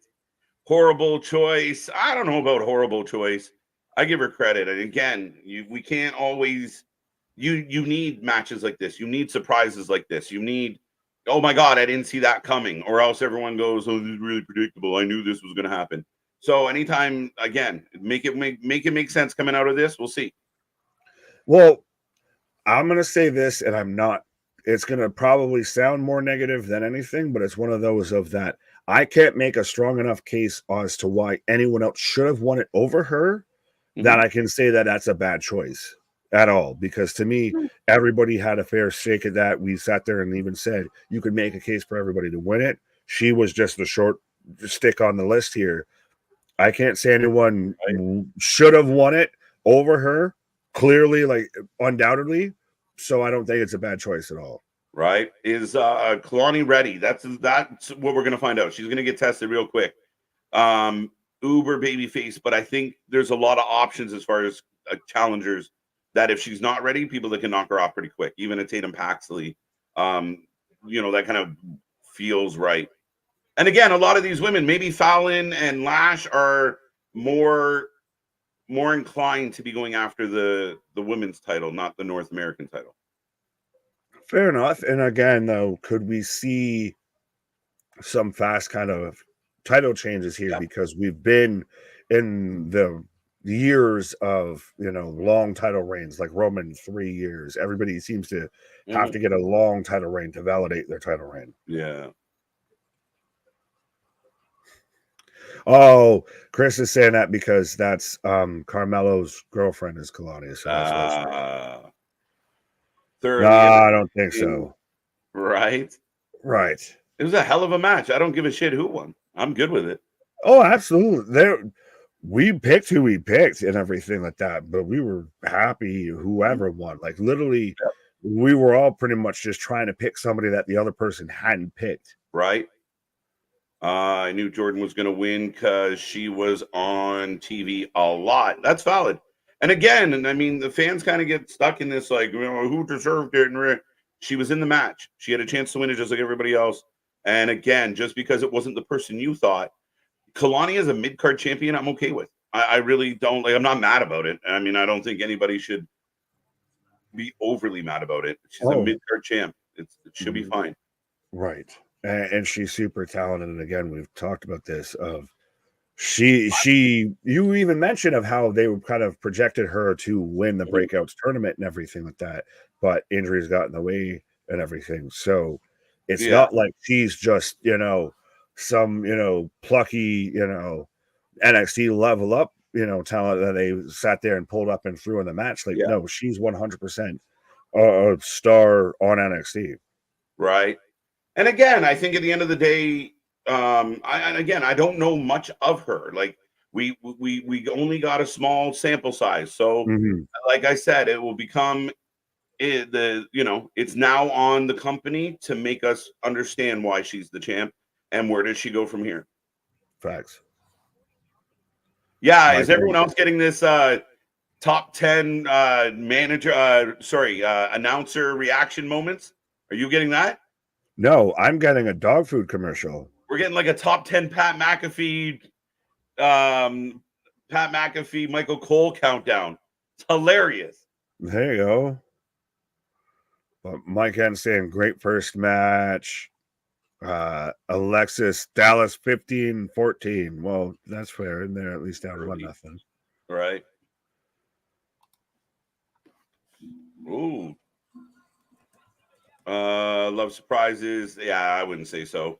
NXT just mentioned earlier Adam Cole. Fair enough. He's part of their history. I'm getting a Grand Canyon University commercial. That's unfortunate. There's a Grand Canyon University. Jeez. Yes, that is a thing. Where you got to take a donkey to get to.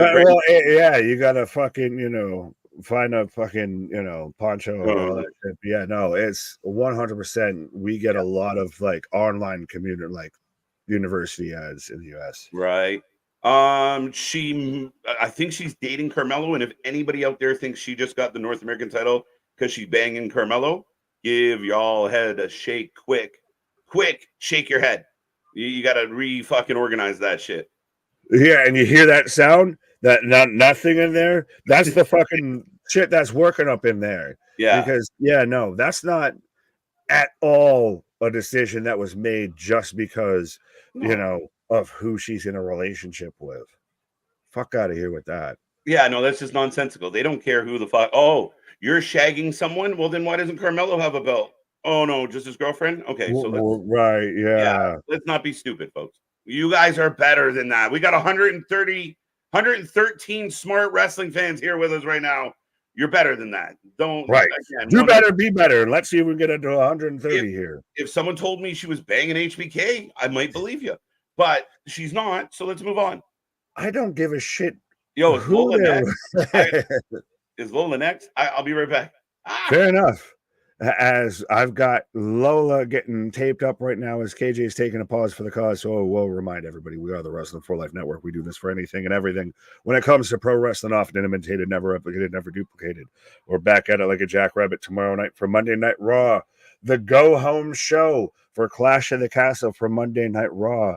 How does Dominic Mysterio respond to, the outward emotions here from Liv Morgan? Plus, we're also getting Ilya versus Braun Breaker free on TV. So 100% make sure you're here with us as we're going into the tag match right now. So, of course, the man pauses on the one match I figured I would pause on. But we've got the OC coming out right now. And I know that they kind of catch a lot of flack for always just kind of being around the top guys, never being exactly the top guys. But I think that they're always just been, they're one of the biggest victims of he who should not be named's booking, because their whole feud with the New Day and everything just killed any momentum. And now it's been dragged along for so long, it's so hard to come back from it. And now, granted, they haven't been, super pushed to the moon, but they're fantastic talents. I really don't mind even if we got the potential of an interaction. Think about it. We get, old school founding Bullet Club meets founding Bullet Club to an extent of that interaction between the Good Brothers, the OC there, and the Gorillas of Destiny. As I've got Axiom and Nathan Frazer, as they're already gearing up, folks, for when they go to the CW, of how they had the Flash and, Smallville and everything, is why we're getting not Man and Robin out here. We're getting, if, NXT, if USA Network, or soon to be the CW, was the DC, version of the MCU out here. Axiom and Frazer for the win, but I should do this while KG's on a pause here. So I will drop this in the chat, folks. Let me know who you're taking for this match, whether you're taking Axiom and Nathan Frazer, or you're taking the OC, the not NWO. So Axiom versus Frazer. Oh, Axiom and Frazer. Why the fuck did I put N? Lady B's, Sonic, and Tails have entered the ring. That's not a bad show. It was, what was it? It was like Sonic 2, I believe, that had the whole levels to where you was literally just a fucking pipe and shit, and you had like the mini games of just collecting fucking rings and everything. I used to be addicted to that shit. I actually have one of the old, well, I say old, but like the Sega all-in-ones, just because it has like fucking a good chunk of all the Sonic games and everything, and a bunch of bullshit too. But yeah, I'm a gaming nerd. My wife's had to stop me from buying like the Walmart consoles that you'll see and everything, the at-home arcade consoles, just so I could play like Turtles in Time and shit. I'm told everybody I just use it as a laundry hopper. If you got to put in a quarter in the bucket to, help for laundry if you're going to play it. Versus the OC. So there, fast. Get your predictions in as we're already underway with Nathan Frazer taking on Karl Anderson right now. So NWB team is back. Yeah, no Stevie Ray, no Flapjack out here. Stoner Jesus, we haven't even shouted you out, my guy. What up? OC for the win. Roman, both Green and House Home. All right, you're translating hieroglyphics out here, Roman. You're out there with the Richard Jr. vitamin pack. Oh, as I like that kind of cross shot transition there of you had Frazer and Axiom both kind of slingshotting from different sides out here at Anderson. But I was late getting the message in the chat here, so I'll let y'all go for a minute. But let us know who you're taking. Get your, vote in there to sit there and try and win the prediction championship that is above my head here. Well, will be above my head. Nintendo for life. I got all the consoles. Like I said, that's the terrible thing though too, is I also married a gaming nerd. So we have like the Switch, PlayStation 3, 4, Xbox 360, Xbox One. We got all the consoles. Like I actually have the old school, like you could plug in of the WrestleMania arcade emulator and everything with the steel cage and all that. Gail Kim has been spotted at Battleground. Not a bad shot. Ooh, Anthony. I think especially with Axiom with a big crossbody and swings on Gallows here, but I think especially with the women's title match with Jordynne Grace versus Roxanne, you're going to have a nice little TNA package there, and I think Gail Kim would be a bad shout of that tie-in from WWE and TNA, because let's not forget Gail Kim had a pretty solid WWE run as well. If we get Gail Kim, I'm going to pop. There we go. I'd be perfectly happy with that. You pop. Well, I'll close the predictions because I was late getting them in there because I got talking. I put them in there for you. Oh, well, then they're closed. I don't know. You can deal with it then, Dad. I don't know. As we roll on, folks, the tag titles are on the line. We got a new North American champion in the ladies division, and we also have a possible Gail Kim sighting. She could just be there in support of one of her talent. Fair enough.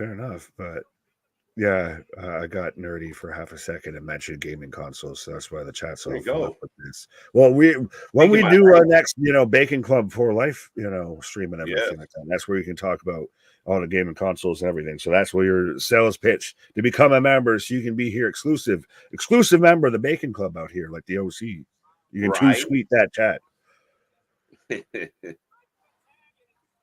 Exactly, MDB. You get me.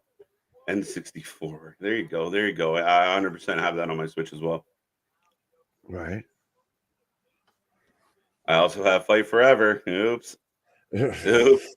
Bro, having a PlayStation and you spent money to get the fucking like Ultra Edition because you actually wanted to give it a fucking chance, and now it's free to fucking play.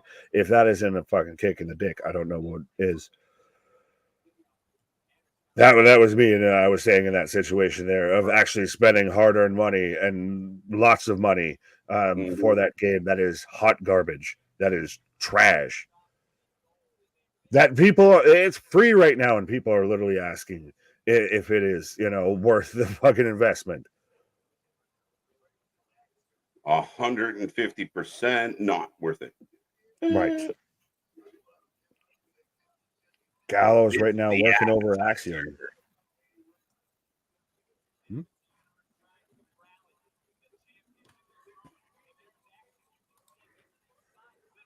Dun, dun, dun, dun, dun, dun. Good and old. Jeez. Someone asked how old Gail Kim is now. I think she's mid 40s. Yeah, Anthony's got your answer there. 47. Yeah. There you go. To do this. Dun dun. Nick taking a pause for the cause. The show rolls on. We got 104 people, almost 110. But keep that number up. If you're listening right now, take our link, share it with your friends. Let's see if we can get to 150 here tonight. Let's blow up this stream. Let's blow up this chat. As right now, Karl Anderson eats a sling blade from Nathan Frazer. Axiom looks like Aki Man from WCW NWO. Damn. There you go. Yeah, I mean, she's been around for a hot minute. She's been behind the scenes for a while, and she's had a phenomenal career. Still looks amazing, too. 2 count. Karl Anderson kicking out. Damn Dodgers. Is AEW game free? Yeah, coming soon. I don't know if it's there yet, but PlayStation Plus will be bringing Fight Forever to people. Axiom going for the Phoenix Splash. Misses.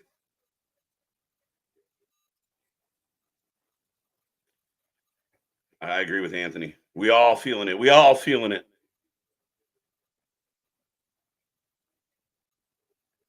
Just the way I like it. There we go. Gail Kim and I are the same age. There you go. Slightly older. My preference. I really wanted to pick the OC for this match, but my gut was telling me, nah, I'm with you, MDB. I'm definitely leaning on the tag champions retaining. Right now in the chat, 61% are taking the OC. Dodgers 3, Yankees 2. Wow. Axiom with the save. Never bet against TNA talent. There you go. Good to see you, Roman. KJ, doesn't it make sense for the OC to win and carry the NXT tag titles into AJ? No, not at all.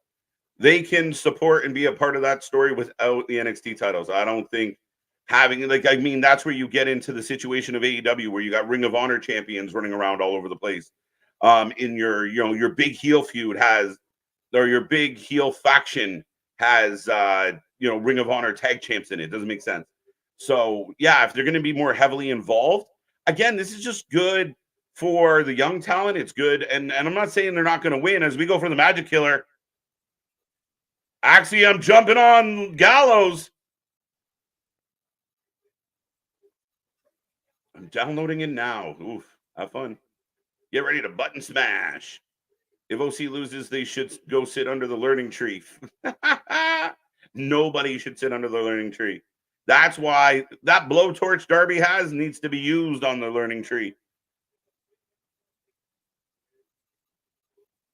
As Luke Gallows getting Axiom off his back, tag to Anderson. Can someone game share WWE 2K24 with me, please? Jeez. Do that on your own time. I can't wait to see what Ethan Page. Yeah, I was curious. I brought that up in the pre-show, Anthony, or Damien. Sorry, looking at multiple names at the same time. What is Ethan Page? How's he going to be presented? What's it going to look like? What's his theme going to be? As Axiom grabbing his ankle coming off that move. Tasha Steelz confirmed TNA management is there at Battleground. Teased the match with Kelani. There you go. There you go. The insider. Ringside Anthony bringing us the scoops. Bringing us all the scoops. Tasha Steelz Kelani. I'm okay with it. We got a 2. We got a 2 on an inside cradle. Big knee. Gail is my age as well. Yeah. Dun-dun. I heard that Xavier Woods produces a lot of the wrestlers' entrance music. Interesting. I had no idea, to be 100% honest. They've been taking a lot of heat for their entrance music lately. So, but Karl Anderson on the second rope, Axiom on his back. Wow. Good night. Axiom at 2, 2, 2, 2, 2. We get a 2 count. So close. What a move.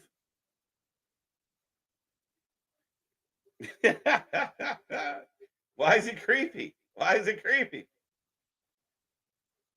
As we get This Is Awesome chant, the pace of these matches have been outstanding to start the show. I thought the women's ladder match, even we were joking about how people usually go up the ladder really slow. Kelani sprinted up that ladder tonight. And this match got a great pace to it. And it kind of reminds us the OC can go. Out goes Gallows. Tope! Almost overshoots him. Oh, we get a blind tag. As we're setting up, here we go. Spanish fly. Yanking Karl over. No way.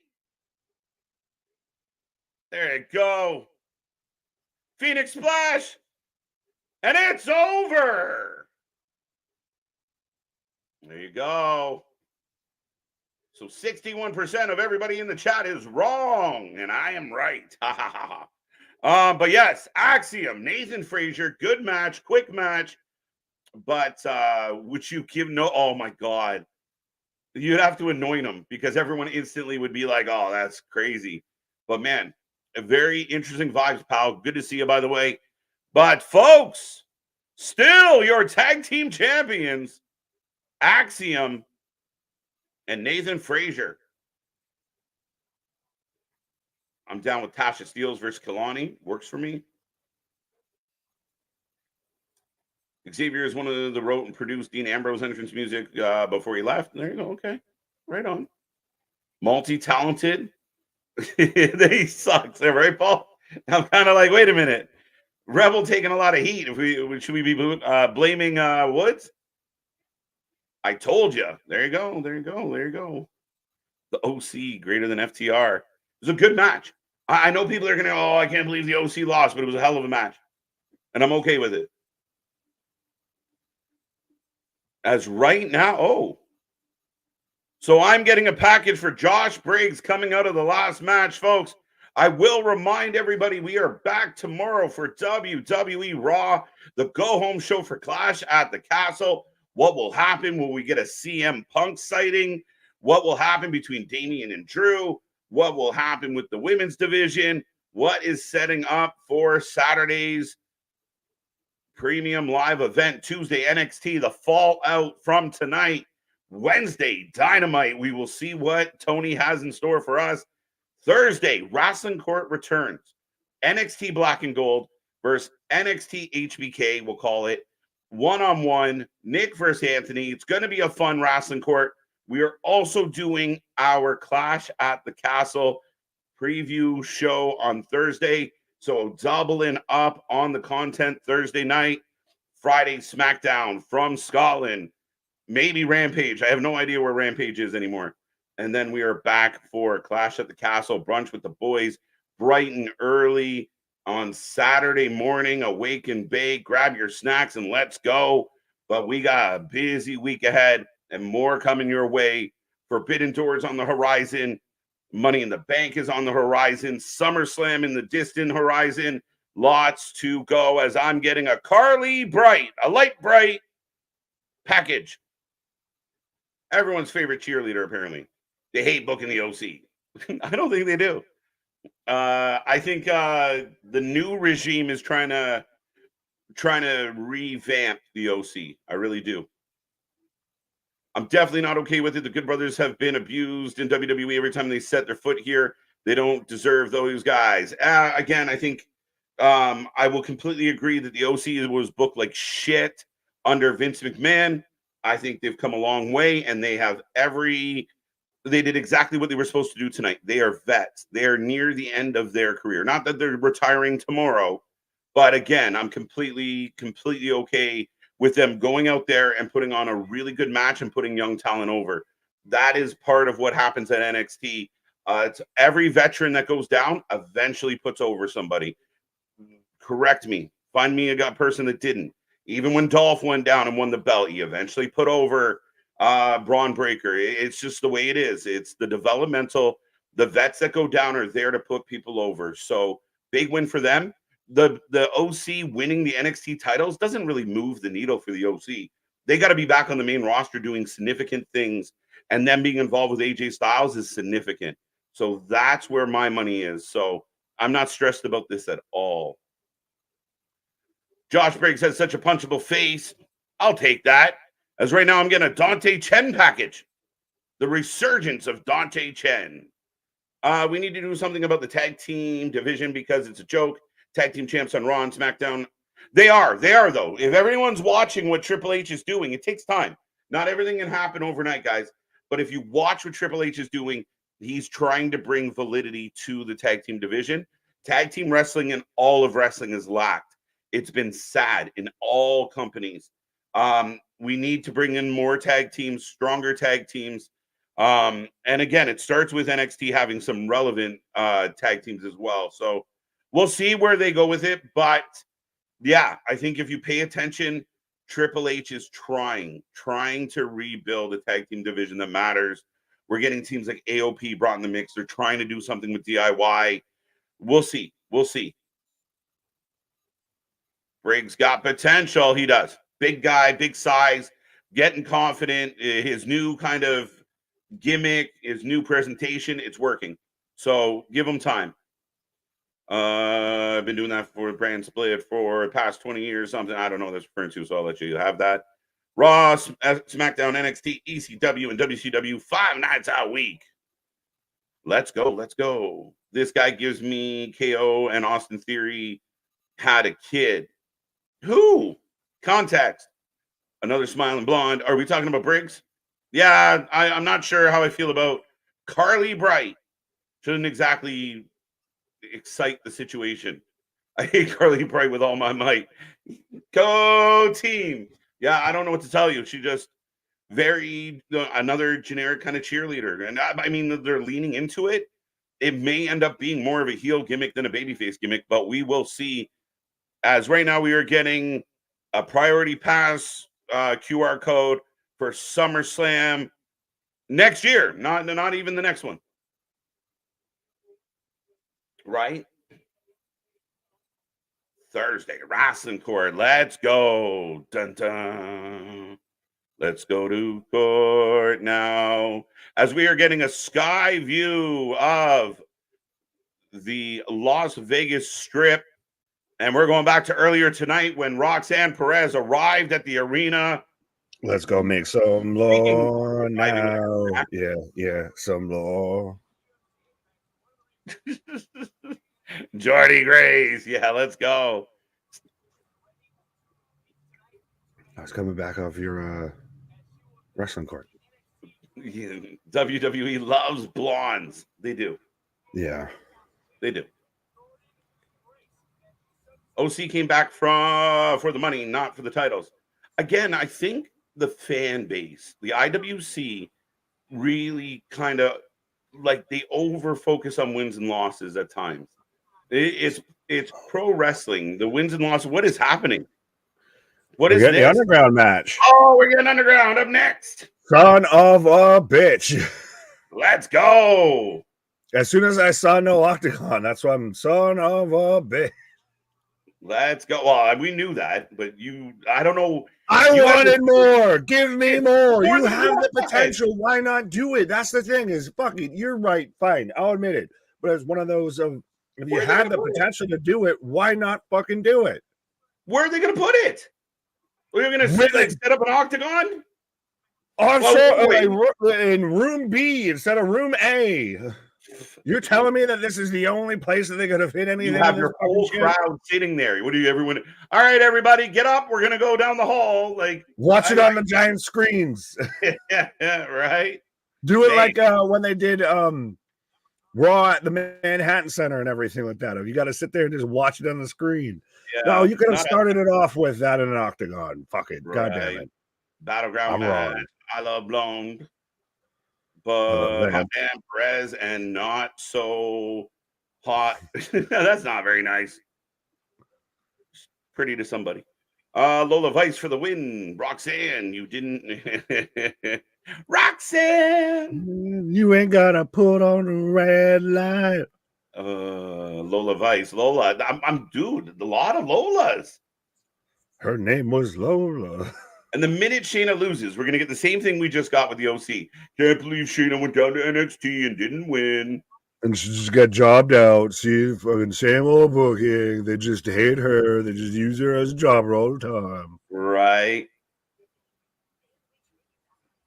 Oh, Anthony? Go fuck yourself. Nick likes to think outside the box very loudly and be wrong. The hell are you, No. Nick, me loud, no. Me wrong, no. Listen, I got nothing but love for my bud, but you have this funny thing where you refuse to believe what they're telling you. They're like, "We're going to do an underground match." You're like, "No, you're not." They're like, "We're going to do an They like. It's the I'm the anti-Meltzer. I'd rather be wrong and admit I'm wrong because I'm thinking that they're going to do more instead of them just sit there and just fucking go, oh, I'll believe whatever fucking bullshit they tell me. No, right. I'm reading between the lines. I'm the red in the world full of black and white.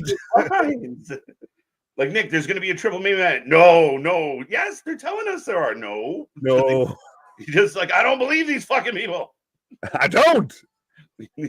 Conspiracy. Pepe Sylvia. I made MDB ugly laugh. I love it. Let's go. That's the only laugh I have is ugly laugh. I would put my money on Shayna if this was a real fight. Well, that is probably accurate. Though we can't dismiss the fact that Lola can throw some hands. She could probably get fucked up though. She throws cheeks better than she throws hands, my guy. She throws a punch though. Like the problem is Shayna take her to the ground and Lola just choke out, just tap out or black out. Right. I don't know how good Lola's takedown defense is. Right. But you're willing to find out. Stoner is saying, Shayna, let's go. Grace has hot 6 muscle sets. Go. Those are words. I think they're discombobulated into a sentence, but those are words. Sorry. KJ is KJ. The sky is blue. Big Nick. No, it isn't. It isn't. It's a reflection from the fucking ocean because we're fucking 80 some odd 90% water. Hey, Roundtree Jr. So we are getting some fight. Brandon Moreno. Yeah, Roundtree Jr. Moreno, 2-time flyweight champion. Oh, just getting him. AW will not do a triple man of wrong. Yes, I know. You're 0-2, Nick. I know. Thank you. I even pointed it out earlier on my pause. If somebody get Nick his tinfoil hat, yes, 100%. Shayna voice, and the way she talks about breaking bones is so hilarious. Like, I believe Shayna, but damn, it's funny. Yeah, it's every once in a while you get like a Mike Tyson or somebody like that their voice don't fit their Brock Lesnar is a prime example. That voice does not match that body. You talk to him on the phone, you're like, yeah, motherfucker, what do you got? Come see me. Then he shows up, you're let's do this right now. And his voice fucking cracks and everything. Or that's like Mike Tyson, of like how you said, of I broke my back. My back is broken. It's spinal. fight you. Oh yeah, you think you're tough? Right? You're a tough guy, are you? I'm just gonna say 88 for this one. But good evening, 88. Right? Hey, he's got the Tony Khan neck He's brace got out the there. neck brace. He looks like Thiago Salves. Alves. Thiago Alves. Yeah, Yeah. I said Salves. I don't know what the fuck. Cuban bunny for the win. I'll accept that. Right. But this is kind of high for this. Like, if this isn't the most like close to an actual fucking fight in the UFC Apex from WWE, I don't know what is. Yeah. Again, I'm okay. I like this. I like the vibe. I like the feel. I like the energy. They brought out, local enhancement talent to beat on the ring. Right. And that's the only thing I halfway. I'm like, it's kind of raw, like underground-y, Shane McMahon, Dabba-Kato vibes with me. Of like, we got everybody like slapping on the fucking mat. Like, yeah. I think go that's blood sport. I think that's why they called it NXT Underground. There you go. Point ahead, look smart. Dun, dun, dun, dun. Love the gear. Absolutely. Let's go. Lola for a win.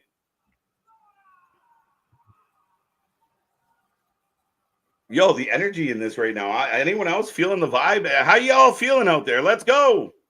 Well, and especially though with all of this, and it's just straight like dark fucking. We can't get a spotlight, no nothing. I love the vibe of this show. I'm with you, AJ. I'm really with you. Bro, they're literally just out here fucking standing and banging. Mm-hmm. Oh, Shayna stomping. Let's go. Lola rolling out. Big double leg takedown. Hype in the crowd. And you know what? This is good for Shayna. Win or lose, she play in the crowd. I really like Shayna's gear because you've even got on her knee pads, her kick pads, and her boots and everything, the fucking blood splatter from stomping somebody the fuck out. Right. Smashing Lola's face. Into the entranceway out here. So we've bought up into the entranceway. So again, this is if MMA met WWE of there are no rules. I haven't seen Ronda Rousey in a while. Yeah, you won't see her. She hates wrestling. She's on a book tour and she's just on a piss and moan fucking mission. Oh, yeah. She's on a cycle that she needs to hop off. Oh, backdrop and into the ankle lock. Lola taking a beating. Right. There you go. JV feeling it. Oh, why do we get Brawl? There you go. Ankle lock right now from Shayna on to Lola here. I'm liking it so far. That's good. We're 3 matches in, folks. Only 3 to go after this one. And we are cooking so far. Right. Bruce should be there. Bruce who? Like Bruce Wayne? Right. Batman? Brucey bonus points? Who? Right. Idiot saying that part of the illusion with the kind of dim light and everything. Mm-hmm. As we got the choke. Oh, she got it in deep. That's what she said. Time to go night-night. The Kata Hajime, the Coquina clutch. And it'd be crazy though if Shayna goes out to that because that's kind of her move. Got it. Ironic. Right. Isn't it ironic? Mm-hmm. And it's funny, and it wasn't really until just now, like the start of this match, where you realize, like, they wouldn't even be in the same weight class. Shayna, much bigger. Like, Shayna fuck her shit up. No, I bet you they could probably make the cut the same way. Oh, as they go rolling out on everybody out there. That's a hell of a way to get out of that. Of there's no ropes, so I'm gonna just do a barrel roll on everybody out here. I apologize, Nick. Due to the recent camera angle, I did not hear anything you said, but I'm sure. Fair enough. No, that's fine. You have that. They heard me. That's all that matters. Right. As we're throwing hands again on the outside. Oh, Shayna cleaning off the table. Did Booker T reach out and try and keep it? Like, no. Mine. No shucky ducky. Right. You will not quack quack on this table.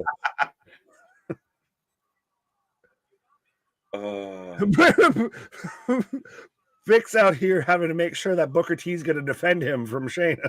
Right. Vic's growing on me. Vic's coming a long way. It's like early Michael Cole where he's like nervous and apprehensive, but he's getting better. The commentary again, and that's why even we do what we do, and we call ourselves the alternative commentary and everything, because that plays such a pivotal game to the wrestling. Oh wow, hammer fist and like landing. And is she out? And we had the double leg on the table, and then hammer fist there. Wow, Shayna kicks the table. That's not good. That's not good. No. They need Carly Bright. There's no light bright in the building. Yeah, they got night lights. Oh, Bruce Buffer. There you go. Context is king. Loving the other. It's time. Fighting out of the red corner. No DQ. It's underground. Anything goes. Right. Yeah, no rules. I haven't heard a word you guys said. I'm okay with that, Odds. I understand, bro. Come back at the end of the match. We'll talk. Right. You can always just run it back. Working the leg. Very much with the kind of hamstring kicks here and everything. Now, yes, with a knee crank. Yeah. Fight. But they're working stiff, bro. Well, that's what this is WWE's version of Bloodsport. What we saw when we got Masha versus Shayna and everything. This is their version of it. Yeah. Okay. This is different. Well, it's kind of like like a stump puller a little bit. Yeah. I know I set you up there and I didn't even I just chuckled at it. I didn't want to ugly laugh. Right. They should have got Joe Rogan. That would have been fucking hilarious. Just for the reaction. Hey, Jamie, pull this up. Hey, Jamie, he's out there with Booker. Yeah. Ducky, quack. Oh, that's us. We'll leave that to us. We're the Joe Rogans of wrestling commentary. We'll say that. Yo, what did you think of I know we got to fight, but big ass elbow. Yeah. And she's raining down punches. Don't flatten out. Oh, you're gonna get up your back. Oh. Rear naked kata hajime. Like, this is not a shit down from like Shayna, a little bit of like, you actually know how to fight. You're doing like beginner shit. Fight back. She had the hooks in, but she's losing it. Shayna's slipping. Nope, she's gonna slide out. Body slide. Oh, rude. Stomps through. Still selling the knee. Big high kick with the injured knee. Odd. Wow. Nice judo. Well, she trains with Rhonda, who's fucking as much as she's a see you next Tuesday. She is still also an Olympian in judo. Facts. My knee. My back. My see you next Tuesday. Now Shayna's got the hajime, but also Lola's got in kind of like the heel hook. Yeah, working the that knee extension on the side there. I want to mess around with the light bright. That was the stuff as a kid. Fucking light bright. Yeah. Goals for hours. You just get a little sailboat. Look what I made. Where's my Atari? This is bullshit. I want to play some Pong. No, I've got old school N64 where you got to blow on the fucking cartridge and shit. Old school Mario. The original, the original NES. Yeah. Fucking shit don't work. Well, you're out there playing the harmonica, blowing on a fucking cartridge. I had one system, it would only work. And again, we jump on the outside, but it's more. Is she out? Lola dodge it. What the fuck? Shayna's down, but like, Lola, get out there and drag her the fuck in. Why are you fighting? Like, she should be out. What? There's no rule to contest that. Yeah, and she waited too long. Shayna getting the advantage here. Both women looking gassed. Halfway sloppy gun of judo toss there. Now, now she's just punching out security. Everybody that's at ringside, if you just show up and you just get punched out, you get punched out, and you get a punch out. Oh, yeah. It's just like, why doesn't Shayna use that more often? The fucking pump handle slam there. The gut wrench. Yeah, I like it. But she eats a huge kick from Lola. Good match. Why are you punching out security and shit? Why are you punching out random people for no reason? Yeah, I was a little surprised by that when your opponent's right there, but hey. Oh, wow. A triangle off the apron. What a position to do this. Oh. And you've got nothing but angle there to fucking work. It's all about the angle of the dangle here. This might be it for Lola. This might be it. Oh, no. Oh, she's fighting out. Oh, she's pawing at Shayna, which somehow somewhat incapacitated her. Now, granted, triangle lock in, and you've got, a banged up knee, kind of hard to really lock that fully in. I like how we're doing the same, like we do watch the UFC events, everything. Like, triangle. Oh, she's working over in a position out here. Can she spin out of it? Kayfabe exists in some places, guys. Absolutely. This is one of them. I found a new word for the gaming community because the show has been hitting the spot. Fair enough. I don't know if I want to know what that word is. Baszler hits the stairs. This could be it. The crowd is going bananas. Lola rolls her in. Oh, spin it back. Fist, get her! And then hammer fist. Nice. She was still defending, my guy. Controversy. Let's go. Shayna's got the ref's leg. I get it. I like it. It was very kind of like, it's the clear, like, almost like I've seen that 1,000 times in the UFC to where the guy gets knocked out and they try and start to go at the ref because they don't realize what's going on. That wasn't fully there, but I get what they were doing. Yeah. Plus, you leave it open. You leave again. It wasn't a clean win. This is something that can be revisited, opposed to just. I mean, to me, for those who are concerned that Shayna was going to get tapped out or knocked out, this to me is kind of the compromise of referee stoppage, but we can debate whether or not it was a good ref stoppage. But hey, she landed 4 fucking hammer fists. Yeah, but if they would have landed more, I'm going to say this respectfully, if they would have landed higher, because those hammer fists were more landing on like her midsection and everything, especially with the angle that they showed. It looked like to me, if they weren't super high up there, it didn't look on the initial one. And I'm getting old of the spinning back fist. Andrade does it, Jericho does it, Eddie Kingston does it, now Lola does it. Like every fucking buddy does the spinning back fist move. Okay. No, I was good with that. This match has been living La Vida Loca. I think it would have been okay them just giving us like a lights out match or a submission match. I was completely okay with the NXT Underground match. Again, we could get a million different things, but I think that was perfect. Worked for me. I was perfect the whole match. Shayna was pure final boss during Black and Gold days. She was a beast. Absolutely. She's part of why the lower is for Asuka, because Asuka was the one that defeated Shayna. Yeah.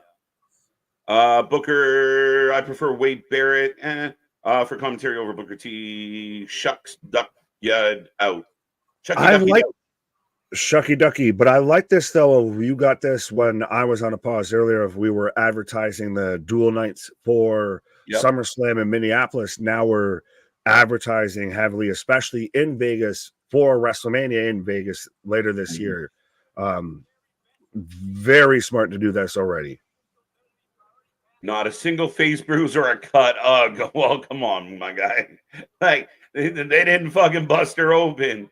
I get it. There was no rounds. They didn't have to sit in the corner or anything like that. There's no, Stitch out there just covering their face in fucking Vaseline and everything. Pause. So we're getting an Eddie Thorpe package. I feel like they could have the same match with the ropes. That is actually factual. I don't disagree with this. I think it's no, because there was a couple spots you wouldn't have gotten with the rope. You could have pushed her out through them. But yeah, I get it. Triangle on apron. Yeah, I mean, again, but I think with you're just creating the ambiance, the feel of the overall match, right? So, yeah, I could see it either way. Fair enough. Great match, rear naked choke. Lola's entrance music needs to be "Baby Got Back" fast. My She jam. had dumps like a truck. Guys like what? This is wild. I'm confused on the rules. It was a straight up fight, an underground street fight. First one, you either get knocked out or you get tapped out, and Lola gets the win by referee stoppage. Right. So Eddie Thorpe returning on Tuesday as we get. I like at least how we're getting the in betweens are more video packages and everything for other NXT talents. We've got Kelani celebrating with Sexy Red. Her hair color's changed from the start of the show till now. Right. She's And in the not back Kalani's. with other untalented people. Spinning back fist. She whooping everybody. So let's see. 60% of the people were right in the chat picking Lola. Bro, I'm batting at Ofer. I'm about to get swept here. I'm Ofer. Sexy Red for President Tour. Is that what your country has become? What the fuck is going on in our country right now? Well, my country, not your country, our country, as I'll speak for the rest of us in the U.S. So, Sexy Red for President Tour. You got a convicted felon on one side. You got sleepy, Papa on the other side. What the fuck are we doing out here? Idiocracy has come to fucking fruition. John C is just like you here. Lions Den match or an octagon match. Let's go. Yes, absolutely. Makes the next match for real. Best bad bitch wins. There you go. You leave doors open. I like when you leave doors open. One day Lola will be on the main roster and they'll remind us the time that the ref had to step in and save her from Lola. So, or save Shayna from Lola. Right, but I don't need President Camacho out here. Going back to that, I don't need that shit out here. What? I said I don't need President Camacho out here. Going back to that old conversation. Hey, there's a beautiful city. Yeah.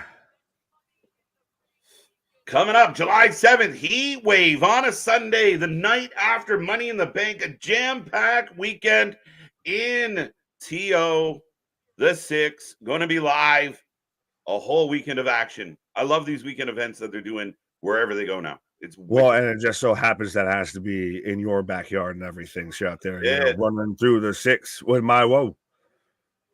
Good, I'm back just in time. 2-1. Y'all tripping. I love Booker T. I like Booker T a lot. Anybody, Booker T takes a whole lot of heat. He's got energy. He's funny.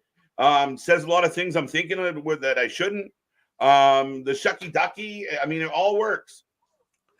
He's the good counterbalance. That's the thing is not every fucking commentator needs to be Jim Ross, needs to be Mauro Ranallo, needs to be any of that shit. You need a Pat McAfee to your Michael Cole and everything. That's that counterbalance, that back and forth banter.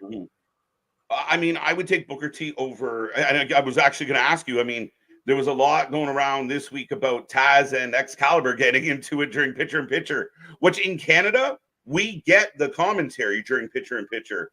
So it's funny at times where a lot of people didn't know they had that exchange. I don't know if you even saw it, but well, I've heard the one that was between Taz and Cavani. I've heard on the show at times you'll see Excalibur and Taz kind of go at it. There's again, that's what we brought up as we're in commercial break right now.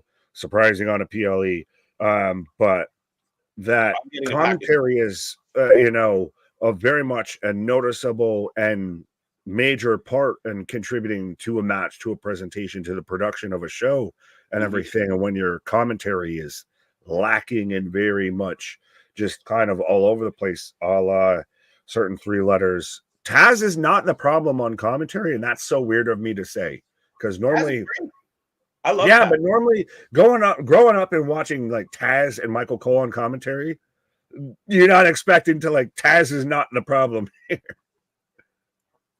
Right. But no, Excalibur is completely fucking useless. And Tony Schiavone is just a high-paid cheerleader. He's just doing a very good job of saying how everything is great, how he's so happy to be there. as everybody's taking Oba for the next match. Geekbox. AW highlight is Taz mockingly saying, dude, and getting angry at Tony doing a Vince on the headsets. Yeah, absolutely. Where he even points out of how much you going to talk to Tony while we're doing the show. Well, why don't you just call the match? Call the match. I'm the only one calling the match right now. Don't you do me? And that's the thing. Like I heard that, and as a New Yorker, Northeasterner, I was like, nah, there's some parts of all right, we're fucking around, but at the same time, there's some fuck around and find out in there too. Oh, and as well, keep in mind, it's at a time where they don't like that commentary is not being broadcast to everybody, right? Because we go to picture in picture, a lot of people aren't hearing them, so they're having that moment of like, bro, don't dude me. And that moment when he's like, don't dude me, who the fuck, literally felt like even if they were playing to start, you hit a nerve. Like it's like when you play fight with your girl and she gets too close to the midsection, you're like, hey now. That's what like. You can argue back and forth with your bro and everything, and then you strike a chord, and it's one of those of all right, hold the fuck on right now. Yeah, what did you just say? Who the fuck you think you're talking to? I ain't playing with you, right? There we go. I don't know how we got there, but thank you, Geekbox. Go check out. He can show up tonight with the NXT NA. Right. Well, yeah, go check out Geekbox, the second best box in the world. Well, you might see some familiar faces in some of his reaction videos and everything with that. Man's made sure he grabbed a merch shirt from the merch store. So be like Geekbox, absolutely. Be a friend, tell a friend, grab yourself a t-shirt, all of that. Right. Wes Lee for the win. Oh, someone took Wes Lee. Wes Lee, interesting. Joe Henry. Joe Henry. You're right. New Yorkers and Chicagoans are the same in that respect. Hey, let's go. More UFC representation in the house. Yeah, and well, thankfully they're not in that typical like, here's your one seat at ringside. Now, hey, one of my faves. Hey, Forrest Griffin. Hall of Famer, Forrest Griffin.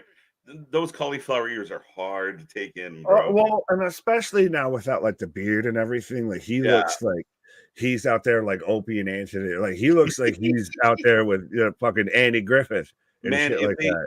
If they did like a live action movie about the Mad TV guy, Forrest Griffin could play him. Yeah, facts. Just need some freckles. But I will say, as I've been to a couple of UFC events and everything, and I like this vibe because that's really the vibe of like when you go to a UFC event, you can just go to a fucking bar in the same city and everything, and all of a sudden there's Forrest Griffin up on stage just talking shit and everything like that. Like that you get those random. It's weird how UFC moves as like a traveling circus, much like pro wrestling, and I think that's how it works pretty well. Wes Lee in the ring, folks. Get your predictions in. Mike saying if I had to pay $40 or $50 for this PLE, I would be really pissed. Why? Help me understand. We're 3 for 3 right now, are we not? Am I wrong? I called it nothing or double, would you buy it for fucking $49.99 on Thriller TV? Oba will win. Yeah, I don't understand what the complaint is right now. As far as I know, the quality of the matches have been solid. So, my humble opinion. Again, if you don't feel like it's worth it, fair enough. But geez. Well, I'll say asking $50 right now, respectfully, for a wrestling pay-per-view is a bit high on either end in these times. But yeah, I think if this was, if this was back to where you had to actually get PLEs and didn't get to pay the $5.99 as you twirl your mustache like a fucking cartoon villain, who do you have, dialed up or, tied up to railroad tracks, sir? Would you like to know? Yes, that's why I'm asking. Best beards equal best reaction. Fucking love it. I love it. We need a shirt that's like best beards of the business or some shit. Those ears have seen some better days. Ooh. It's a rough shout. Can you hear out of that shit? Like, right? Can you hear that? Like, imagine though, like you're just like sleeping and one of them like pops, like it's like a gusher on the side of your head. No. Here comes Oba Femi. Yeah, but that's the thing. That's the fucked up thing is if you've watched some fights, when those get hit and they do spot, it's like a fucking C4 on the side of your head.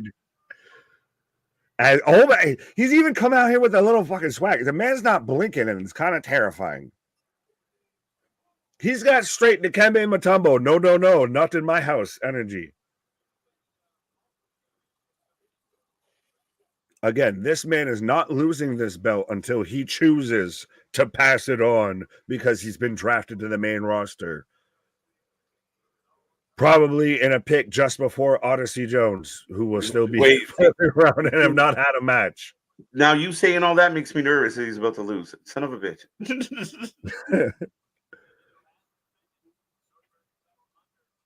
Why? Because I'm giving this man praise? You think I'm out here jinxing this man? He's never given this belt up. He's just like, oh. Yeah, but you don't have him lose and then he moves up because you diminish him on taking it out and then moving up. Like, nah. Nobody thinks that. Like, I don't think if he lost the title and then showed up on the main roster, no one's like, oh, isn't that the guy that lost? Nah. He shows up and says, but I think it's more impressive and more intimidating of he's the guy that literally he's like that Oscar of I had to give the title back because I beat everybody. There is nobody left. Mm-hmm. Yeah, no, and that's a valid argument. If they did it that way, it works completely. But go to the double chokeslam as folks let us know who you're taking, whether you're taking Oba Femi, Wes Lee, or Joe Coffey here for a triple threat for the North American title. Last call on those predictions. Get them in. And 73% of people are taking Oba. Who's even second in this running? I don't think Joe got any. 2% Joe Coffey. It's fucking rude. So Wes Lee's the next 24% for Wes Lee. Really? I thought it would have been the other way here. Coffee, 2%. 2% for Joe. You like 2% in your coffee? I tend to like black coffee. There's so much. There's so much to unpack with that. I know. I just went full special. No, Nick, I like mine creamy. Wes Lee coming back off of like that huge injury is big corkscrew, but you can see it. I can see it. Right. Forrest Griffin, UFC Hall of Fame. Still, man, one of the best fights in UFC history. Oh, 100%. That's where everybody became a UFC fan. Is him on the map. Bonner, the Ultimate Fighter. Yeah, it definitely got us away from the Tank Abbott, no weight, no weight classification. Yeah, the Bob Sapp era of fucking pride and everything. Like that's the thing is it was more pride at that point. Oh. Forrest Griffin versus Stephan Bonner. The finals of the Ultimate Fighter 1 put the UFC on the map of where it is. Like that's your Hogan Andre, your Rock Austin, whatever the fuck you want to put on it. It was the Trojan horse, man, and to this day we talk about the UFC at high regard because of that fight. Because I mean, I paid for a lot of those early day UFCs where it was just like aggressive cuddling for 3 hours. You're like, fuck, somebody punched. Yeah, but no, then you get the old school ones where it's just like, giant, fucking Samoan guy. Yeah. Yeah, you took all the steroids, did you? All of them. Oba. Speaking of just smashing people, Oba's just tossing people from fucking pillar to post out here. He's using Wes Lee as a weapon. Right. Got to pay close attention to this match, says John. Okay, you should. Well, at least for $59.99, AEW gives you like 30 matches. That's almost, okay. You buy a week's worth of television because you ain't going to watch that week's worth of television. Do you see this? Oh, he's sitting there just eating. He's eating body blows while he had him up in a suspended suplex. Yeah, a shitty punch to the face, though. I will call that out. Well, the back kick, though, was pretty solid from Wes Lee. It should. I just hear like the fucking Wilhelm scream that's in every fucking movie and everything. I feel like I kind of just heard that right there as Wes Lee or as Oba just tossed Wes Lee over the turbo. I'm just like, oh. Kofi with a big shotgun drop kick, putting Obi up in the corner. There wouldn't be commercials on pay-per-view. Now it's funny. Now I don't know if it's different for you. For me, the only commercials I get are WWE commercials. I don't get anything that's not a WWE commercial. Like It's their pay-per-views. It's their. I don't get any. Oh my God! Yeah, Jesus. Is that a super toss? Is that what we call that? Of the man just up off the top rope, just tossed another human being? That's what you do with your kid brother when like you're young and you just fucking. Right. I believe I can fly. Spread my wings and touch the sky. I think the women champion match, someone will interfere. It's very possible, Craig. We will find out together. Right. Can we get a moose run, a run in on Oba? Hey. Oh, Coffey blocking the kick. I thought you said Coffey. I did say Coffey. I got Obi and Coffey. Fuck. Just straight ragdolling. Obi Trice, real name, no. That's my fave. That's what his t-shirt should say. Real name, no gimmicks. Right, absolutely. Just straight ragdolling. See, take notes. Jot that down. Jot that down. That's a lead, Johnson. That's what we do here. We want tables, is what the crowd's chanting, by the way. Clay is saying, I will win this predictions championship. I don't think you've gotten one prediction in yet, Clay. Bold strategy, Cotton, coming down to the back half. I mean, I'm already 0 for 3, so if you go on a 3-0 run, you could probably take it. Nobody picked Kelani. Half the people picked Shayna. A lot of people picked OC. I mean, I think this is an open one. Right. Wow. Jason, what up? Vance, what up? Dallas 53, Boston 54. Wow. Close-ass game. Close-ass game. 2 trailer park girls go round me outside. Round me outside.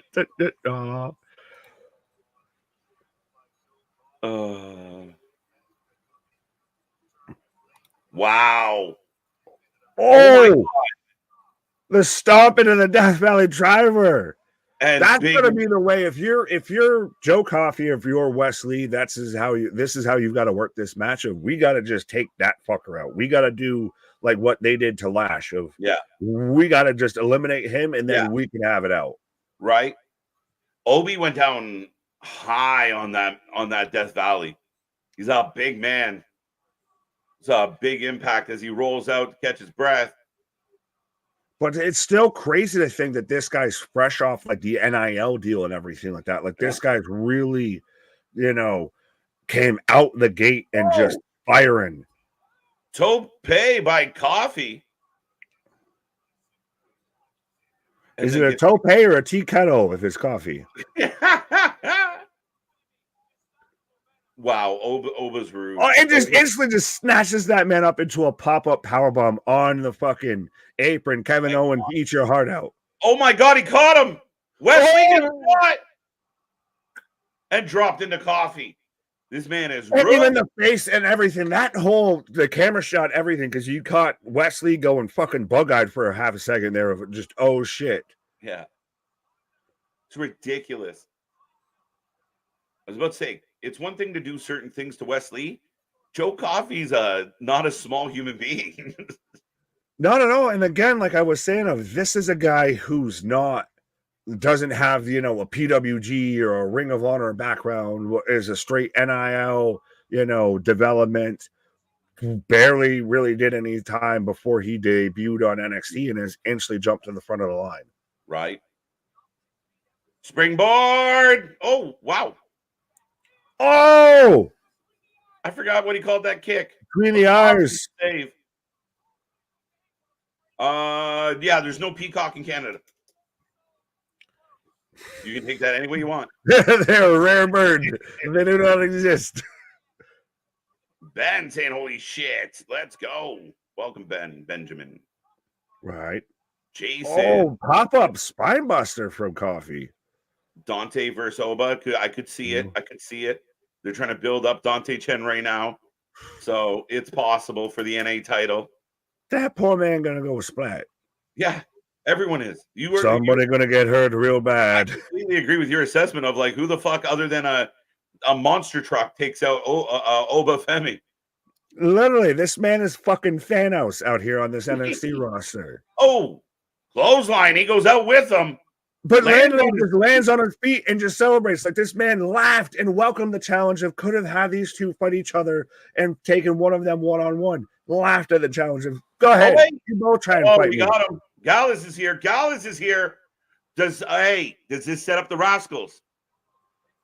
But I could see to where you could have Gallows versus the Rascals and Oba's still champ. You could have that to where those two guys beat each other out. I think Oba's still going to win, but I think you got to get rid of Gallows. So who's going to take out Gallows? Fair enough. But again, now how do you feel that triple threat rules that it is no DQ?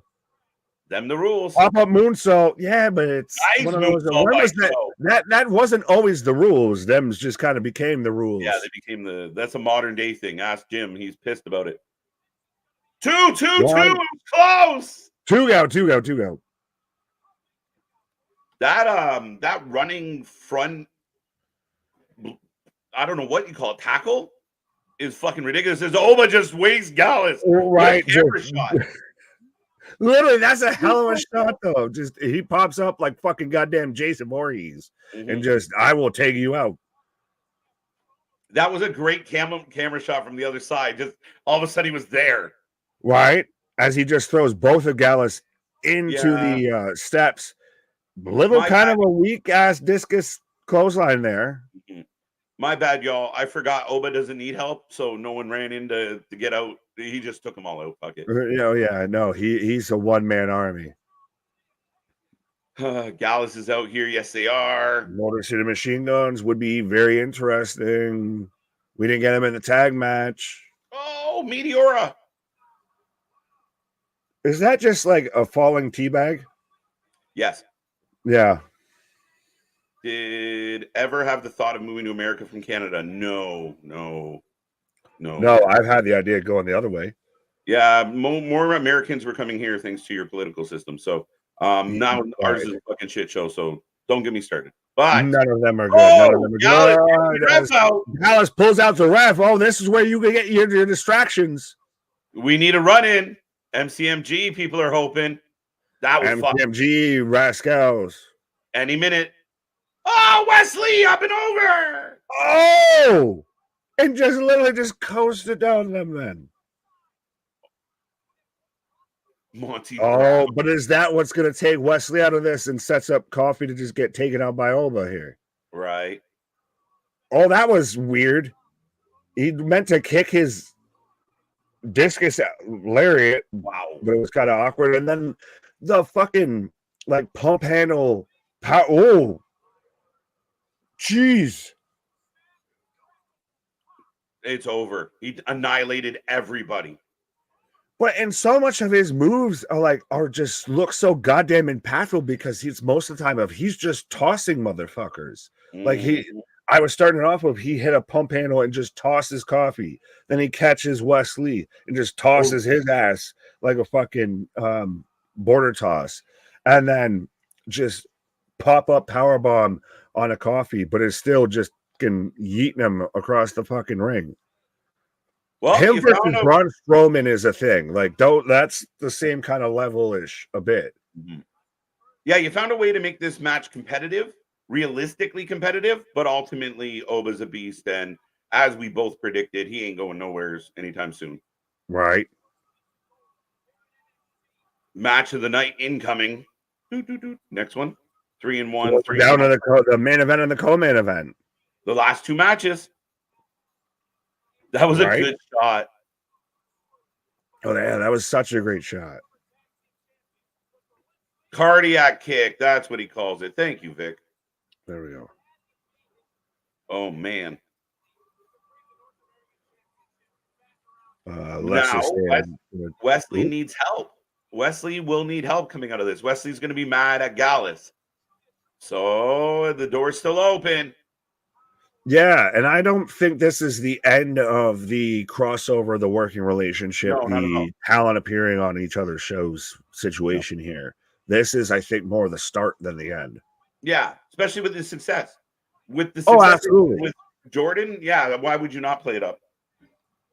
Somebody asked about Peacock in Canada. No, we have two major providers, and one of them owns the rights to WWE.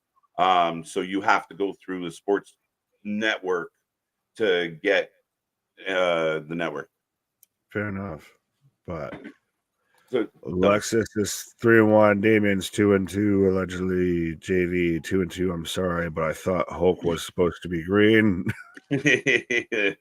Oba smash. Oh, right. Literally, he's just a thing. Right. 3-1. That's match of the night for me, says John. 2-2. Great comeback for me. 4-4. 5 out of 5. I doubt that. 119 likes. Hit that like button. And we're still tippy-toeing around with 100 with triple digits here. So let's see if we can get this up, kicking around even 200 here. And we're dancing. We're flirting with 5K. So let's see if we can jump that number as well. Right. Shawn Michaels just quote tweeted Jeff Cobb saying they could. Ooh. Get Cobb. Get Cobb. Bro, we just add to the fucking bloodlines. Right. No, but I mean, Jeff Cobb's a talent, man. We get him in. Woo. He's one of the things that has very much kept me around with watching New Japan and everything, because that man, go ahead. Oh, sorry. I got completely thrown off. I'm getting a package right now, and it's Finn Balor. Old Demon Finn. Fair enough. I was like, I'm getting political ads and now a GMC ad. So whatever you got is more entertaining than what I've got. Yeah, I'm getting I'm getting a package of old NXT Finn Balor against Kevin Owens. There you go. But yeah, no, Jeff Cobb's a fucking beast. Like, that Tour of the Islands is a fucking phenomenal move. That guy is literally just, if we were going to have a big meaty men's division, give me Jeff Cobb, Oba Femi, Bronson Reed, and like Dijak, and there you fucking go. There's the start of your division right there. Right.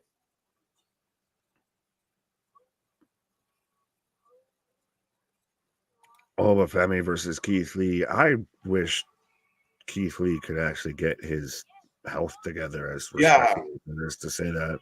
Mm-hmm. Yeah, I'm not. No one's really sure what is up with Oba, with Keith. Yeah, which is unfortunate because the man had the wrestling world by the huevos there when he was double champ in NXT. When literally they were like firing people because they took a picture of him winning the belt and everything. And even when he initially came up, he had the interaction with like Brock Lesnar of like, all right, you're a big guy. Like, he was the top NXT guy that they pushed out there that was up there with Drews, with Romans, with Brocks, all of that. And then now he's an afterthought. Now you struggle to remember Keith. Mm-hmm. Yeah, man, that Survivor Series was so huge for him. And again, the Bearcat thing was fucking stupid. Thank you, Vince. And then we moved on, and it just never panned out, unfortunately. Last time we saw him, he was getting a cinder block crushed on his chest.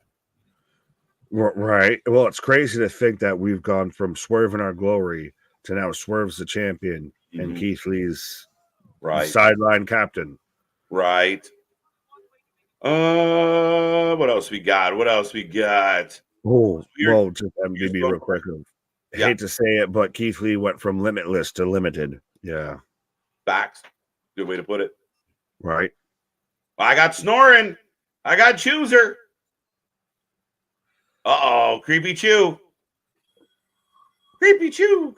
She's going to be in the Wyatt 6. It's going to be Bo, Matt Hardy, Lady Chew, Papa Shango, the Boogeyman.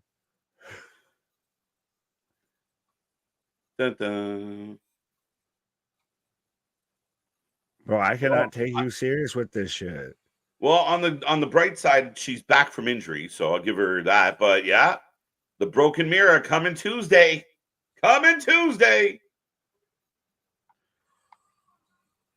all the things you chose to come back with, like that one? Why not? You can do spooky, but you don't need to do the fucking cow pajamas and shit, the fucking onesie and everything like that. To me, is one of those. It's awkward that we're like right in both sides here. Like go one way or go the other. Don't just kind of continuity. Last time you saw her, she was the sleepy girl in pajamas. Now, if she might be a character, is anyone holding out for the continuity on Wendy Chu? Let's be honest. Fuck it. Continuity, bro. You can't just show up someone different. I mean, that'd be like going from Mei Ying to Wendy Chu. Yeah, it'd be like having this whole devil storyline and then you just kick the leader that just turned on you in the dick and then just roll him out of the Hello. Sorry. She looks like anti-Shotzi. She looks like should be in the Shotzi, family tree. Right. I miss Demon Finn. Yeah, hang tight. We might get Demon back.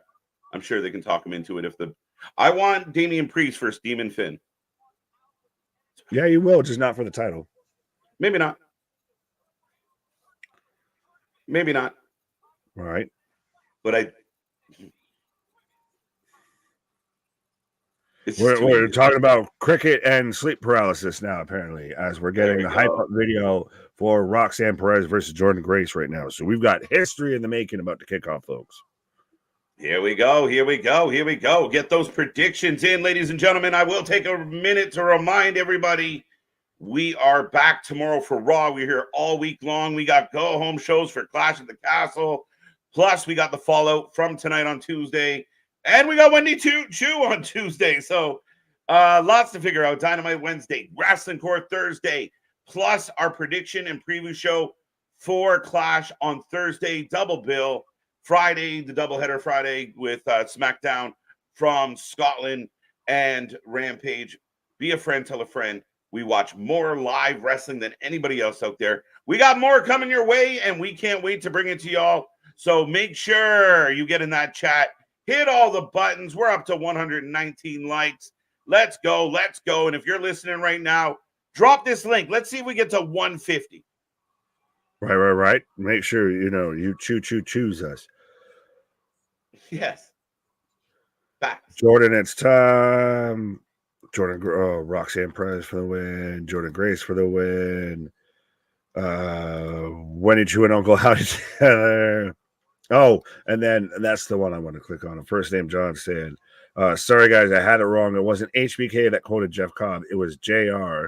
I effed that up big time. Yeah, Jeff Cobb and Jim Ross, two very, hard to, easy to mistake those two. Right. But I got to talk about Jeff Cobb and how phenomenal he is here. Right. Well, you know what, John? Don't be sorry. You gave us something to talk about for about 6 minutes, so we appreciate you. Right. Whether if it was factual or not, got us hyped. Like, hey, content. You go find other streamers right now talking about Jeff Cobb on their stream. Absolutely. That have been literally talking about TNA since it was called Impact. Before it went back to TNA and everything. All right, folks. Who do you got? Who you taking? I gotta see what the fans are thinking. This is interesting, man. I think just for the buzz, let Jordynne take this belt home. I'm so much of two minds because it's still we have Julia waiting in the wings a little bit, so that's why I'm like, because we've heard the plans of by the end of summer, Roxanne's up on the main roster. She has the match at Heatwave, drops the belt to Julia then, but plans change, card subject to change, and like you said, you will shut down the fucking internet. If you have Jordynne Grace, you want to prove to a fact to everybody out there that VKM is no longer allowed in any wrestling building when it comes to WWE. Someone outside of WWE holds a WWE championship. Right. And I saw that going around this week about like, oh, Vince McMahon isn't on. Well, you're not. You generally aren't supposed to return to the scene of the crime, guys. Like that's what happens when you're fired. You don't get to keep showing up at work and clocking in and shit. You just show up in the break room at my old job. Where is Scott D'Amore at now? I have no idea. If we're lucky, Scott D'Amore and Freddie Prinze Jr. are having meetings about their new wrestling company. I'd be saying it's luckier if Scott D'Amore and one Paul Levesque. That'd be Maybe in very the card. interesting. As And Jordynne here Grace comes out here, Roxanne's coming out. this girl, firecracker. Oh, absolutely. Be nice if my stream would quit. Can pause in for half a second. Yeah, I think Julia comes out after the match and challenges for Heat Wave. I'm trying to think. Give that time. Still, Maybe. thing the first, all of that travel, everything. Not only that, you want to have this moment. Like somebody suggested, we're going to get a double DQ. I really want some type of finish, even if it's a roll-up finish that leaves you like, oh, I could have gone either way.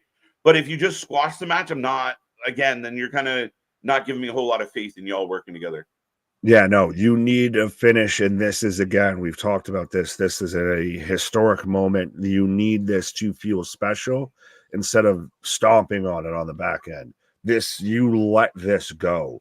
Like, we're not even at the 10 o'clock mark. So we're not even at the 2-hour mark. And we've still got this match and the main event. So this is going to go for a bit, I feel. They're going to let him cook. This is actually kind of epic right now. It is big moment right now. You got the TNA Knockouts champion in the ring about to take on the NXT Women's Champion for that NXT title. It's epic. Again, a lot of people kind of foo-foo TNA at times.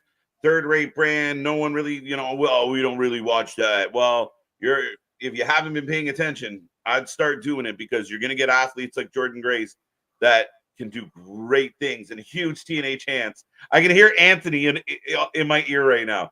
TNA.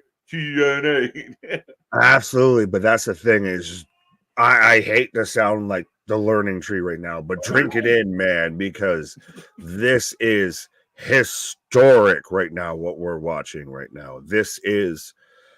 It's really rare, especially as wrestling fans and everything, to see something happen for the first time. As a wrestling fan of over 30 years and everything, to see something happen for the first time is pretty historic. Thanks, guys. But yeah, no, you would have never even thought this was fucking possible growing up. No. And now it's here and it's gonna fucking go hell for leather. By the way, Roxanne Perez might be my new favorite person on the planet. Like, this girl is just come leaps and bounds over the last 8 months, 6 months. Her look, her visual, her attitude, and then her in-ring solid. She was solid in ring before she even got here. So let's go, folks. Let's go. She was fantastic, and then when she went with the heel gimmick, it's now she's hit that extra gear. Yeah. We're getting this is awesome. Chance. Yeah. And don't worry, if you don't like Jordynne Grace now, don't worry. Get used to it, because in about a year or two's time, I feel she's going to be on NXT or at least WWE permanently. Yeah, this is just a preview to the career that is to come. Absolutely. Right. I knew you'd be with me, MDB. Baby, come back. You can blame it on. She is a history being made right now. That's right, John. Absolutely. Jordynne Grace for the win. Oh, yeah. Predictions closed. And right now, 71%. Oh, wait. It's fluctuating fast. 60, 64. Rox is in the lead. Rox has got the most votes right now. Oh, she just slaps the taste out of Jordynne's mouth here. Right.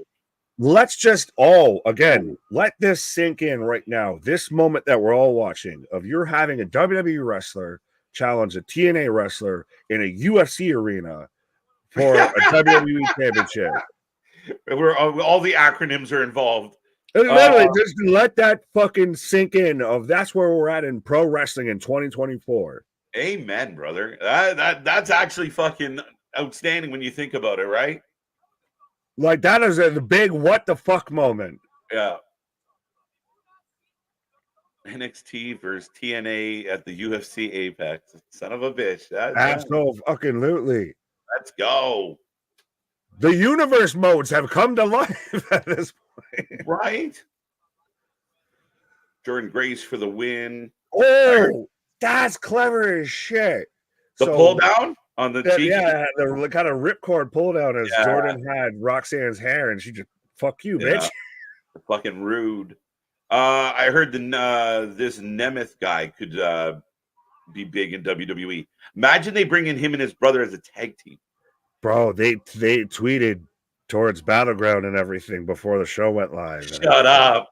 They talked about it. They teased about it. Hey, You sit there and turn around, you could get, hey, and it's the TNA crossover, but I'm here to show the world. I'm here to show the world. Did Jordynne Grace start bleeding? Oh, she got busted. She's busted bad. Yeah, it's got to be. It looks like it's the side of her ear or something. Like it's the side of her head because it's already on the canvas. It's already gonna go down, but it's not like a busted nose or anything. Yeah, I was wondering did she get an earring caught? Something. Well, it's funny because how it was like Mick Foley's birthday recently and everything. I saw Jordynne Grace talk about how Mick Foley reached out to her when she lost part of her ear before. Yeah. Or like, welcome to the gang and everything. So I think that's kind of what this is. She might have Micked herself. Every time someone has an ear injury, Mick's like DiCaprio in the meme, right? Like, Huh, here I come. Yeah, it's looking from like the back of her ear. It's kind of going on her face and everything, but it's interesting. The referee, Roxanne's just working over joint manipulation here. What a great start to this match, folks. Let us know how you feeling. We got 110. Be a friend, tell a friend. I want 150. 111. I'll accept it. What I hear now? 150, 2, 2, 2, 2, 3, 3, 3, 3, 4, 4, 4, 5, 5, 5. Again, I like the contrast, right? The power game against the speed game. So far, so good. Will Gail Kim get involved? I doubt it. No, but it'll be cool to see the backstage moments where she's like hugging it out with everybody and everything. I mean, again, at some point, a Gail Kim could show up on an NXT and have like maybe has a face-to-face with an Ava about, oh yeah, well, I got other talent. Like that's definitely possible. Yes. Ava Rain gets replaced by Scott D'Amore or by Gail Kim, you lose your fucking shit. I'd be much happier. And right? Gail Kim can show all the navel. Sorry. I will make an exception. As Jordynne Grace just was picking her up out of a fucking arm stretch there. Brutal kicks to the back too, trying to get that sunset flip or the roll up anyway. Well, you gotta chop the fucking Goliath down here. You've got to make sure that she can't use that back as a fucking, anchor to really pick you up and throw you around here. Oh, the compactor slam. Oh, Gray's missing. Oh, nobody home on the springboard splash there. Roxy to the top rope. When do you think we get moves on NXT? We don't know. That's the fun part of all this. It could be never. It could be next week. We have no fucking clue. Literally, I'm waiting for the show to go off the air. Instead of Punk coming out, we just get say his name and he appeared. Joe Hendry versus Oba. Somebody gonna get hurt real bad. Yeah, keep singing, motherfucker. Right. I will break that guitar over you and stick it up your ass. Right. As Jordynne is pounding on Roxy and they're setting up. What is that in like Roxanne's like thigh? I don't know. It looks like she's got like a bolt stuck in her. Is that Jordynne Grace's earring? Like what happened? That might be it. That might be the part of the containers. The twist out power slam, power bomb, whatever the fuck. Goddamn. Earring catch the fishnet, yank out the earring, and now I think it might have. Damn. I gotta see the other earring. Son, where'd you find that? When do you got that one? Let's go. What a match. Roxanne because they showed her other earring, it 100% looks like it's her earring just stuck in like Roxanne's thigh right now. You impaled me. Yeah, no, because it fell out in the ring right now. It is 100%. Yeah. I will confirm that is Jordynne's other earring. Yeah, because it's not there on the other one. It is 100% her earring. And Roxy had to pull it, like she kept landing on it, like ouch. Like you had that just stuck in your fucking thigh for like 20 minutes of this match or 10 minutes of this match so far. Jesus. Jordynne's just like, I'm sick of your shit. we're getting the match we should have got with Shayna and Lola. It's a weird take, John. Wrong take. Yeah, I'll say that. A little bit. I think we got the perfect match for Shayna and Lola based on everything. Right? And Roxanne so far, is we're getting the perfect match with these two as Jordynne Grace now just going full fucking juggernaut mode out here right now. I believe they've trained together some, yes. There seems to be an affection or a good relationship between Punk and there's Perez. the joke that her and Cora Jade are pretty much his and AJ's like unofficial kids. That is the earring. It was totally 100% is her fucking earring. When you were like, what's that fucking shiny thing? I was like, no way. Because I saw it and I'm like, okay, that's weird. Like, is it a thing? And then once I saw the blood, like, it started to click together. I'm like, that's her fucking earring just stuck into her. Yeah. Yeah, JV, you're not wrong. I mean, you want to pop the world tonight? Have like a moment. The ref takes a bump and Ethan Page goes to is in the ring with Trick. And both the Nemeth brothers slide in and hit a super kick. Let's go. Well, I don't know why I got stuck in that idea all of a sudden, but I'm good with it. Well, no, there's somebody that could be there that, somebody who has him under contract that we know of wishes that he would be on, his TV, even though he books it. But what if Ricky Starks shows up and helps Ethan Page? I will lose it. We don't know when his contract's up. I think it's a hot minute still, but we don't know. And again, before somebody could pull a Regal. Hey, can I just leave? Right. You're not using these, so I'm gonna just leave now. Yeah, boss, you have to fight Jonathan Gresham though for that first, though. You got to go through the octopus to get to anyway. You gotta go. Right? Could be. I love this.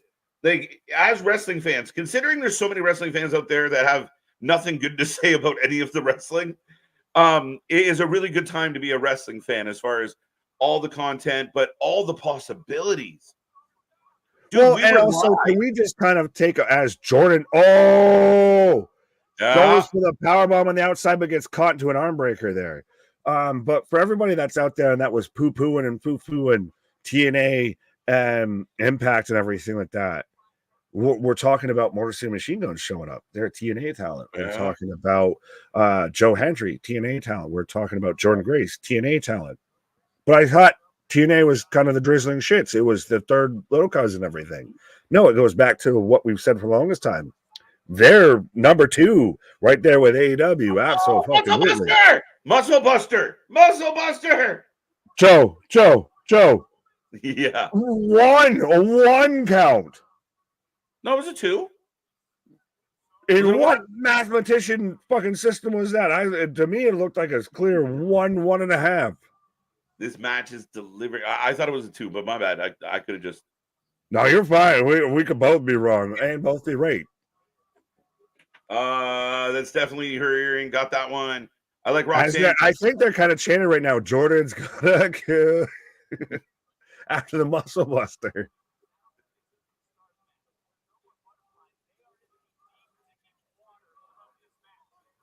We believe? Are they chanting "We believe"?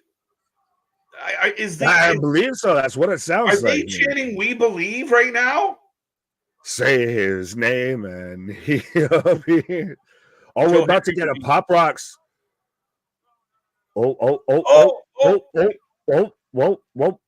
Grace. Not Roxanne. But gets draped down onto the apron there. Mm-hmm. Her prodigy gimmick. Roxanne with a tope into a DDT. It looked like she was halfway expected to get caught and kind of didn't. But yeah. Rolls Jordynne Grace in. I like this. Joe Hendry would be huge. Side slingshot, moonsault, 1-2 count. Oh, yeah, that's a fair deal. I'd do that deal. Both companies would benefit from that deal. Crossface. Boom, boom. Yeah, that'd be fun. Rolla 2. Sweet. Back elbow. Oh, see, again, fucking back elbows. Spin kick. Anytime a wrestler turns this way, Oh, just no. Jordy says not today. Oh, wow. What the is this supposed to be now? Give me your fucking hand. Fuck it. We're in fucking. Perez could cheat. Speedball versus Ricochet would be interesting. Facts. Paxley. Well, We got Paxley. Paxley helps Jordynne Grace. maybe Roxanne beat Lyra, has been the thorn in their side. Look, she grabbed the Impact belt. Oh, that's what we're gonna set up. We're gonna set up at Against All Odds, Tatum Paxley versus Jordynne Grace. Jordynne Grace is gonna He's get running off with the Impact belt. Oh, hey, Elegance is in the house. Now we're all fighting. Porgy. There's who's gonna take the challenge. Ah, our fucking shit, though. Ash is out. But Dana Brooke is back on NXT. Last time we saw her, they booed her out of the building. Oh, that was kind of shite. Yeah, I don't need Dana can't cook out here instead of Grace setting it up. No way. Wait. But Roxanne counted in Pop Rocks 1, 2, 3. Roxanne Perez with the win. Dana Brooke. Anthony called this shit. Ash by Elegance. I literally listened to Anth explain, like, look, a lot of people are thinking WWE, but what if it's someone like Ash? You might be right. Triple threat. Nice on three-way dance. We get, Tatum, Ash, and Jordynne. Yeah. Oh, well, that'd be interesting. Yeah, because she wants it too. Maybe they both. Yeah, okay. They call her Ash by Elegance, which they should. Well, Ash by Elegance. Roxanne's finisher is Pop Rocks, and it's fine. It's a sunset flip bomb, so we're good. She's not the first. It's code red. It's code red. Ash. Dana Brooke is here, and not a goddamn pop.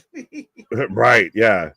It's a code red Canadian Destroyer, but yeah. Speaking of crowd destroyers, Ash by Elegance is here too.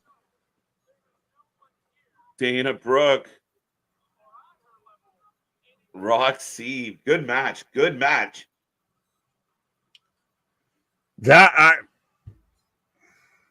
I like it and don't like it at the same time. I get why they did it, like with the Tatum, the Ash, and everything, because it builds into, you got a lot of eyes now that watch NXT that are now going to want to see the TNA side of the story here and everything. But at the same time, that match didn't need that bullshit. Like, that match was that's their way of but that's their way of getting out of it and saving face for everybody, right? Who's champ's going to lose? And that's a potential of what they are going to do when you have champ versus champ. Like Jordynne Grace, okay, I'll take the L, but we got to get out there and protect our champion if you're going to take it. All right, Ash by Elegance shows up. You're building that storyline. Yeah, I mean, opposed to just a straight up clean. It was a good match with a good finish, a good wrestling finish.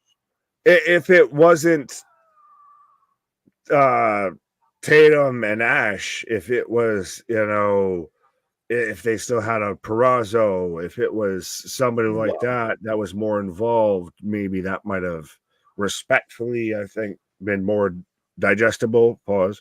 That's a fair argument. Now, 100%. I mean, who it was matters. It's just Dana's Ash has been, like as I said, Anthony kind of saw it coming where they were leaning towards her being that number one contender. So why not fuck up the biggest moment in Jordynne Grace's career, kind of, right? Like, right. I thought it was great. I'm with you, Jamal. Lame people. Chair, what up? Hey, I'm there. See, Anthony's out there. Someone called this earlier today. It's Ash versus Grace on Friday. But maybe with Tatum. Maybe with a boat. Right. And I think that's where we all kind of thought it was going to go with Natalya. Maybe. But Yeah. would that not have been a bit of a better moment? Or at least bigger, I'll say that, of versus like Natalya comes out and she's kind of sets it up of she's already kind of claiming her shot if she wants to go at Jordynne Grace for that belt, what have you, and everything. And then, like, all due respect. Yeah, but that's the fans' fantasy booking again. We might never get at Natty in TNA. That's just something we made up. Like, that's something that, we're like, we really hope. I know. That's why I'm asking if it would be better. Yeah, I think I'd take a Nat. I mean, what's really the difference between? Are you that much more excited for Natty over Dana? Yes, they're both kind of the same. Like, they're coming in to take it out. We're good.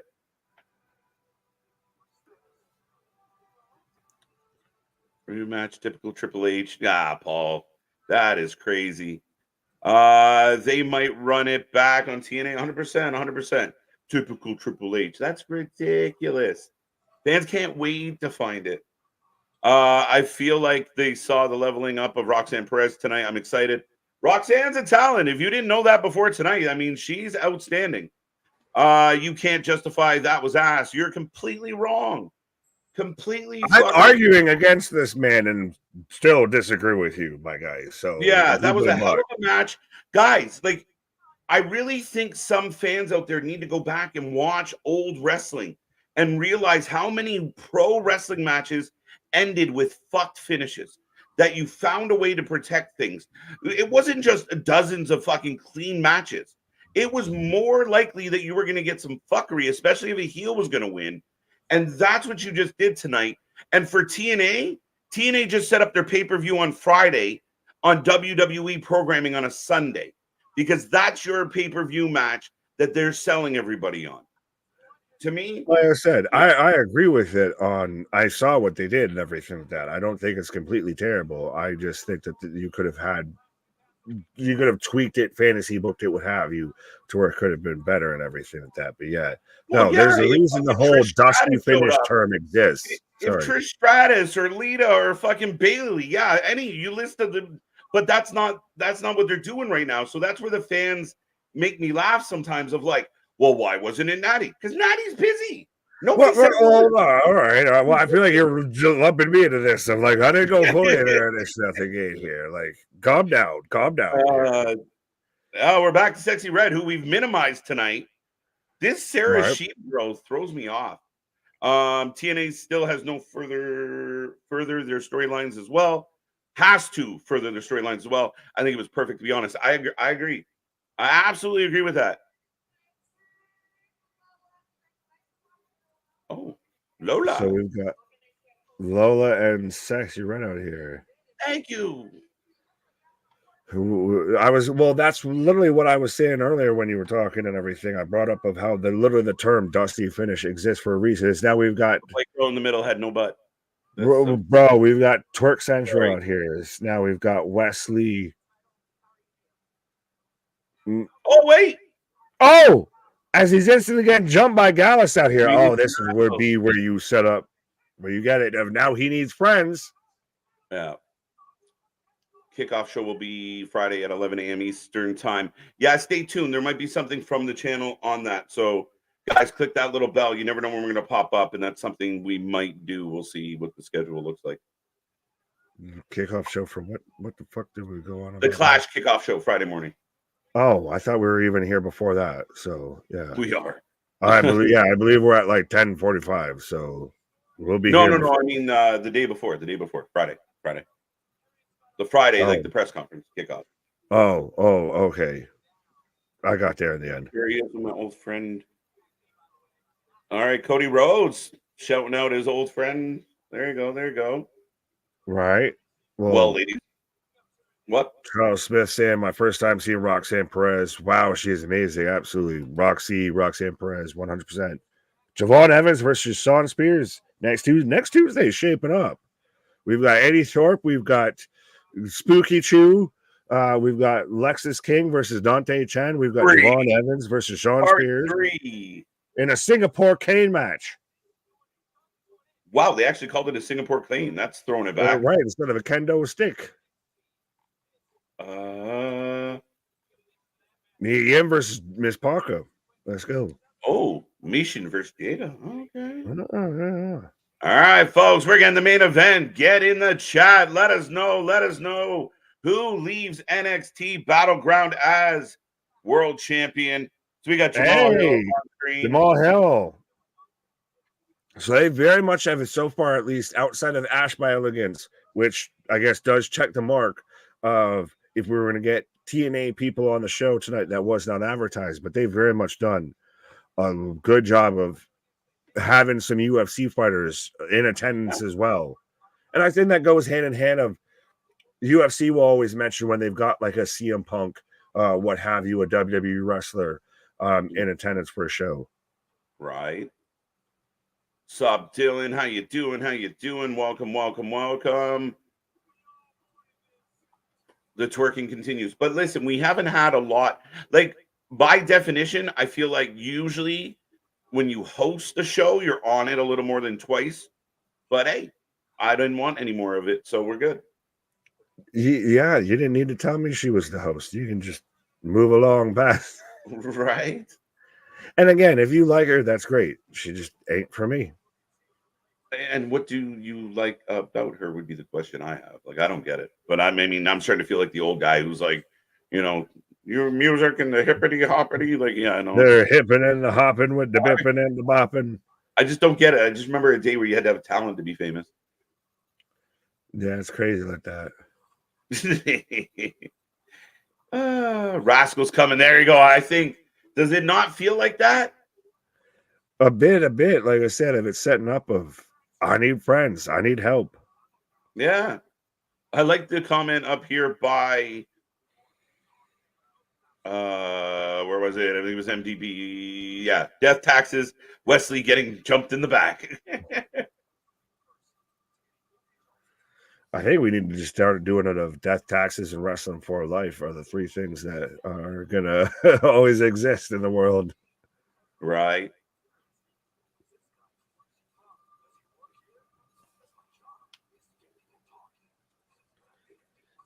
I like how they've even done the little hype videos and all of that. Right.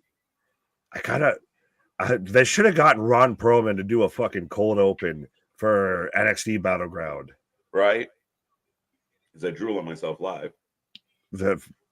I just do that and lick windows in private. So. It's possible. I mean, again, anything is possible, guys. The only thing I caution fans is that if it's just a straight up match and a straight up win, and you thought maybe you'd get more, doesn't mean they did a bad job. Well, yeah, that's the biggest thing is don't be mad when they don't execute the storyline you booked. Just because you booked it doesn't mean they booked it. Yeah. Roxanne Perez continues to prove she is on another level than anyone in the world. This was a hint for Julia. Facts. I accept that. Commentators doing their job. It's a beautiful thing. Right. Trick for the win. Steven, a new member, by the way, since I've seen him. What up? Look at this. Boom, boom, boom, boom, boom. I'm waiting for like the Bulls pregame to kick in. Dun, dun, dun. Yeah, I mean, if we didn't have copyright issues, we could do that right now and start playing, dun, dun. Death, taxes, and wrestling for life network. Absolutely. Oh, Def Rebel sucked. Bro, this is just shit. It started well, and then the ego. Yeah, it's like any sort of fucking recent pop song. It kind of like there'll be like 10 seconds that you're like, all right, this ain't bad, and then it's just shit. They could have put Wrestling for Life in the video package. What the fuck? We've been close a couple of times. So as long as you keep spreading the good gospel of wrestling out there, that'll help us keep growing, and then we'll be out there in them video packages. Then the bookers, then Papa Paul's will be calling us instead of us calling them. Right. 77. I'm thinking all the Vegas. I was gonna say all the sevens. What? All the 77% have Trick Williams winning this match at the moment. So I closed predictions early just because vitamins. Fair enough. Fair enough. I will take late ones on this one, folks. Ethan Page for the win. Don't we fantasy book AEW? I don't think. Do you? I mean, I don't think we have a habit of fantasy booking AEW any different than we do with WWE. It's the expectation.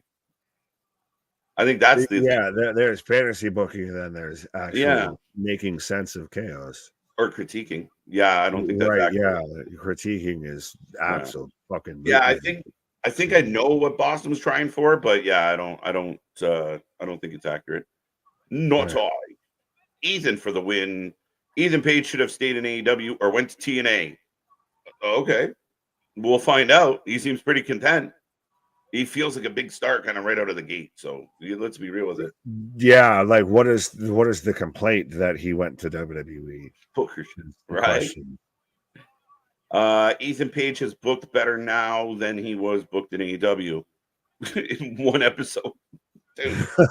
Well, I like this stuff from Chair of AI songwriting. We've seen content creators that we know and everything that have done AI versions of songs for wrestlers, and they pretty much just sound like Def Rebel songs. Like I think that's is Def Rebel. Has anyone checked that they're not AI? Like, are they actually? Right. Has anyone met any of them in person? No, that's their way of getting paid for doing nothing. Just we'll just AI chat GPT of fucking music. Right. We'll tell them it took us 3 days to write the song. Right. Billable hours, bitch. Shout out to, I guess, half of the ring announcers in WWE right now having mohawks and pompadours and fucking high ass hair right now here between Alicia Taylor and Mike Rome out here. Right. Thinking Tatum answers the challenge on Friday, which will set up Ash at Grace of Slammiversary. There you go. I'll take that. Instead of a triple threat. That's interesting. Right. Well, I was saying, I can see that. That makes sense. There you go. Yeah. Whoop that trick. Whoop that trick. All ego is looking focused. I want to see more AW stars defect to WWE. I love watching the different aspects and the different approaches to all this. Yeah, there's definitely some wrestlers I can't wait to see in NXT just because, similar to the Vince McMahon days, we were excited to see fans get away from Vince, and now we're excited to see wrestlers get away from Tony. Yeah, funny how that goes, right? Well, it's even in the dying days of you wanted people to get away from Turner and all that, as we had big whoop that trick chance now as we are underway with Ethan Page versus Trick Williams out here.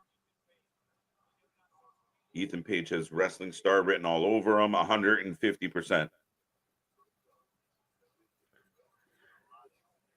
And I think he's got the big advantage of, even if you're not the greatest in the ring, which I'm not saying he's not, but he's super talented on the mic, and that'll carry you a lot better than being super talented in the ring. Absolutely. I feel like with Ethan, you're kind of getting, again, it's a little surprising they couldn't do more because he is so good on the mic, so comfortable in the all ego gimmick character. It's him turned up to 11. But people remember stuck into the American Top Team and then just sunk. He got stuck with an anchor and just sunk. He was the best part of it. Remember when he was like jumping up on the turnbuckle and just sitting back in the hammock and making little smart ass comments? He was great. Oh yeah. Well, no, it would have been great if they would have done it, like one time, maybe two, and then it just became the whole thing. And that's what sunk it down here, as he's already thrown Trick through the ring steps on the outside here. And people can't sleep on the fact that this man was a multiple time tag champion. I believe he had a couple singles titles in TNA as well. He had a good run in Impact. He was one of the best tag teams in Impact's history. One of the best current Canadian wrestlers out there. He's in the top, like the upper echelon, especially top 5, top 10.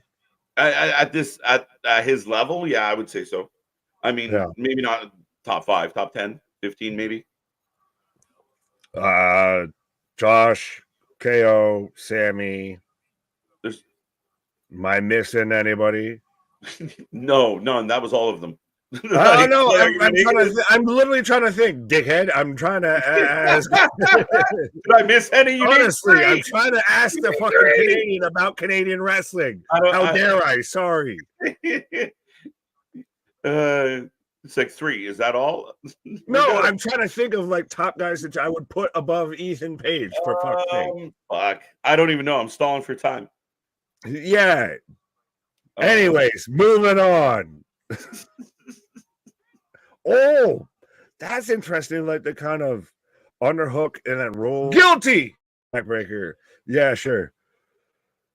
Where's the botch at the end of the women's match? Roxy didn't sell. Sid, give yourself a fucking nap. Don't be silly. I think you're the only one who saw that moment, Sid. Yeah. So go back to dismembering and reestablishing and putting back together fucking toys and everything until you're blowing them up in the backyard there, Sid. I want Trick to lose this belt. The storylines that can come from it. Yeah, that's my lean, Mr. Boston. Because I kind of got that vibe of Ethan just kind of more exciting of a decision. Eric Young's a great Canadian. Again, that's why I was asking. I wasn't saying that was the end of the list. I don't know what it is like. Why are you so defensive about this? Because you're the one that sat there and said, "Oh, that's it." Jesus.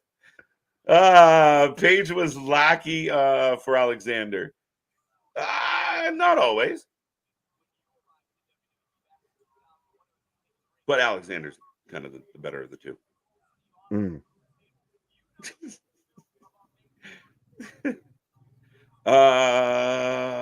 Gonna win. No, don't do it. Whoop them steps. Let's go. Right now, even Paige in control. Right. I don't even know what happened. No. But it's causing a wadding of underpants. So let's just roll it in. No, it's not, but okay. Both men to the top of the turnbuckle. Head up for a superplex. Absolutely. Tony Khan failed Ethan Page when he had them all, them clowns trying to push those guys, and he had this guy. What a dummy. Again, I think it's personality that the channel, that show needs. You need guys with personality, not just, oh, here comes another generic wrestler that's really good in the ring. You need personality to go with it. And this is one of the guys that had it. Well, and does NXT need that mix of, for lack of a better term, of established names, of not everybody can be, Crucifino or a Rizzo, anything like that. Of you need sometimes, like, especially that was the big thing with the Black and Gold, of it was all super indies and everything. So maybe you need somebody that's known outside of just the WWE PG, developmental center arena. Okay. Mm-hmm.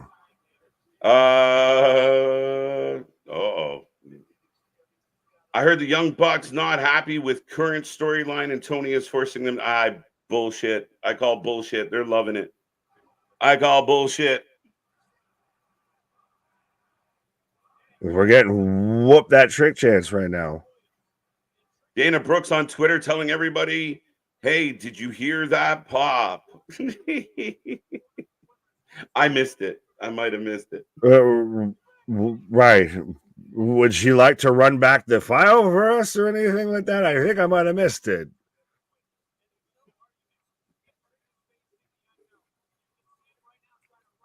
Roll through DDT from Trick. Trey Miguel tweeted, what the fuck after Wes Lee got attacked? At this point, QT Marshall could be NXT champ. Oh, God. Actually, I wouldn't mind a QT in NXT. Nah, he's past that. No, when we QT in AW is different than QT we see in AAA. So QT in AAA, if he came to NXT, I'm about it. Wow, Flapjack. I don't know. He's such an indie guy. I don't know if it's an indie guy or more of he's just such a Tony guy. Yeah, maybe. Perfect Sammy. What is up with a homie in like a 3-piece suit and a fucking replica belt with He came ready, sunglasses, man. recording everything on his fucking phone? Man came ready to defend that belt and the Hall of Fame at the same time.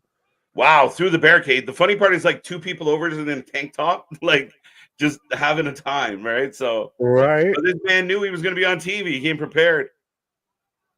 Crossbody over the guardrail, folks. That's some sexy red. Did much. No, they minimized her. Thank God. Right. She took her ass several times, and that was about it, Jim. Big kick. Ooh. We heard the pop for Paxley. Steal that title, not you. I mean, it was kind of a homecoming. Sure. You have that. No Dana bashing. Yeah. Calling it the way we say it. I'm not bashing Dana. I'm bashing Ash. I'm not even. Oh, whoa, botch. That was an awkward spot. I guess he yanked him down, but it looked clunky. Yeah, well, at times, though, it's halfway the little of, is it a botch or is it one of those that's how actually you would fucking fall if someone actually was grabbing you and pulling you down? Yeah, I think sometimes there's too much emphasis on everything being uber clean because part of the it's supposed to be a sport, goddammit. It's supposed to be a fucking fight. Yeah, like when they look like they're walking through training exercises and they're stepping on each other's fucking toes, there's an issue. But yeah, Right. Not everything's supposed to be clean. It's supposed to be a struggle, but it's supposed to be a battle. Yeah, you really want it to go back and forth. As we've got both men just throwing bows right now here. And hey, they don't do it and then sell for 5 minutes and then do it and then sell for 5 minutes. They just go back and fucking forth. Imagine that. Mm-hmm. Back up. Oh, wow. Yeah, 100%. Dodges the head kick. Stop trying to dodges the scissor kick. Uranagi. They called it a Uranagi. Wow. That's a bookend. That's a bookend. Rock bottom 100%. She got a low-key mini pop. Yeah, fair enough. We pop. I popped a little. Because I didn't expect it. There was more snap and crackle than there was pop in that. Kenny Omega's a great Canadian. That's true. Brock Lesnar's a great Canadian. He's not a fucking Canadian. He's a dual citizen. That's great. Where was he born?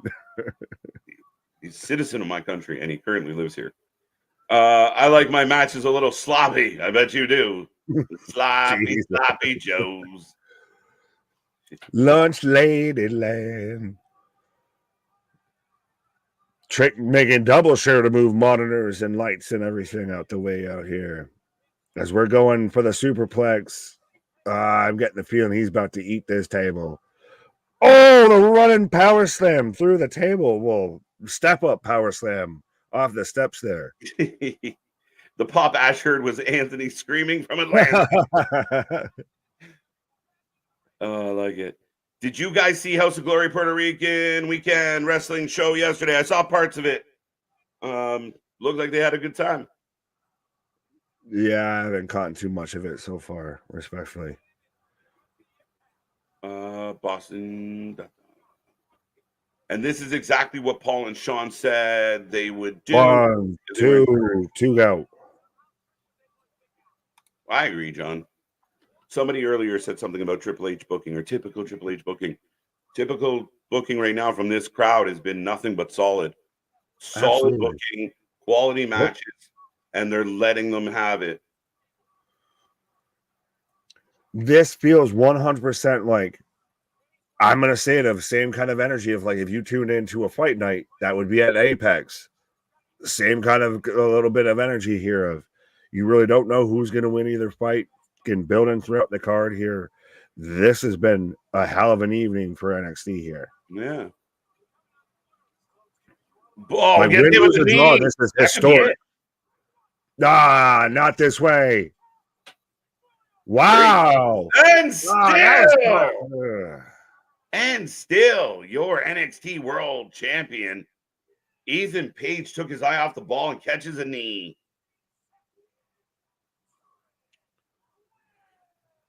Not that, like, that. This is not the last of this with that 100%. Because I was like, that's kind of shit thinking, but my brain just went into like, well, this is it. This is the end. They move along, but this is the start of this.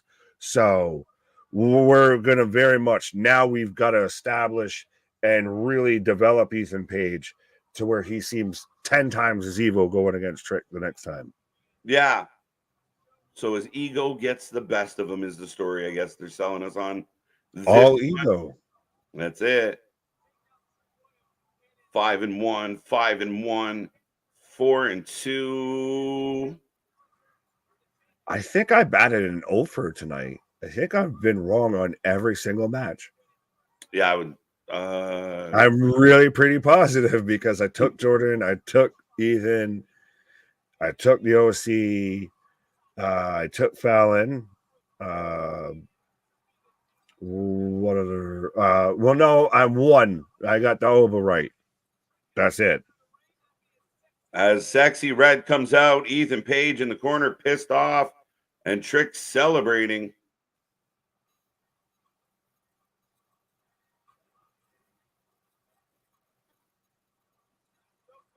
So Trick Williams still retaining as your NXT champion out here. Absolutely.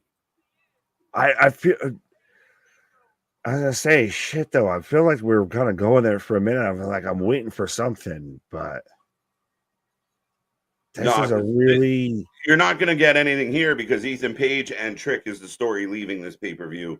So they wouldn't have someone come out because Ethan Page. Yeah, but it's one of those of like that was really like an extended celebration for kind of not the best reaction, if I'm being honest. Like, was I the only one that didn't hear that? It was kind of like middling for Trick. Like we got to whoop that Tricks a little bit, but then we're kind of there and we're just chilling. Maybe I didn't seem to think that. I thought yeah, other than Vic Joseph giving us the sign off and everything else. Yeah, no, I thought everyone was kind of doing the thing. I could be wrong. Oh, fair enough.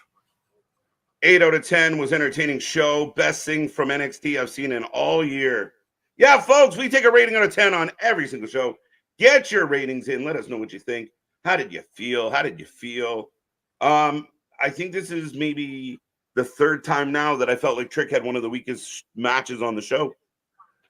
Yeah, well, yeah, that's kind of where I was at there of like that's why we were kind of picking Ethan of like, does he need to chase? Does he need a reset here? Like I count out of that show and my biggest question is, should the women have main evented?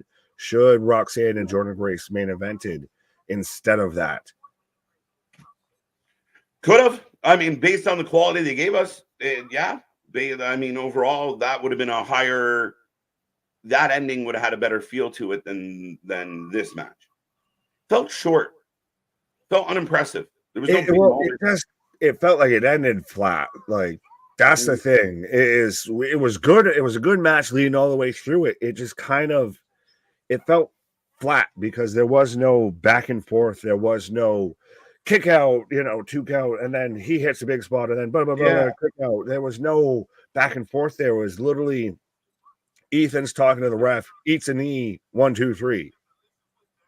Yeah, a little bit sudden, and I mean, again, I didn't hate the match. It just never really got to its second gear. It never really got to a peak. Never really climbed. Like it was just, yeah, not bad. Wasn't the best. No, should have come in.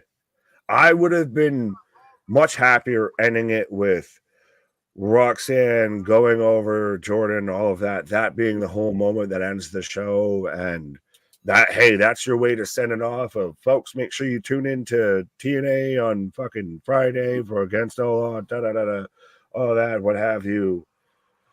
Versus that just seemed like such a flat finish, like compared to what we had the rest of the night. Mm-hmm. Yeah, I don't disagree with that. 8.5, 8 out of 10 from Dale.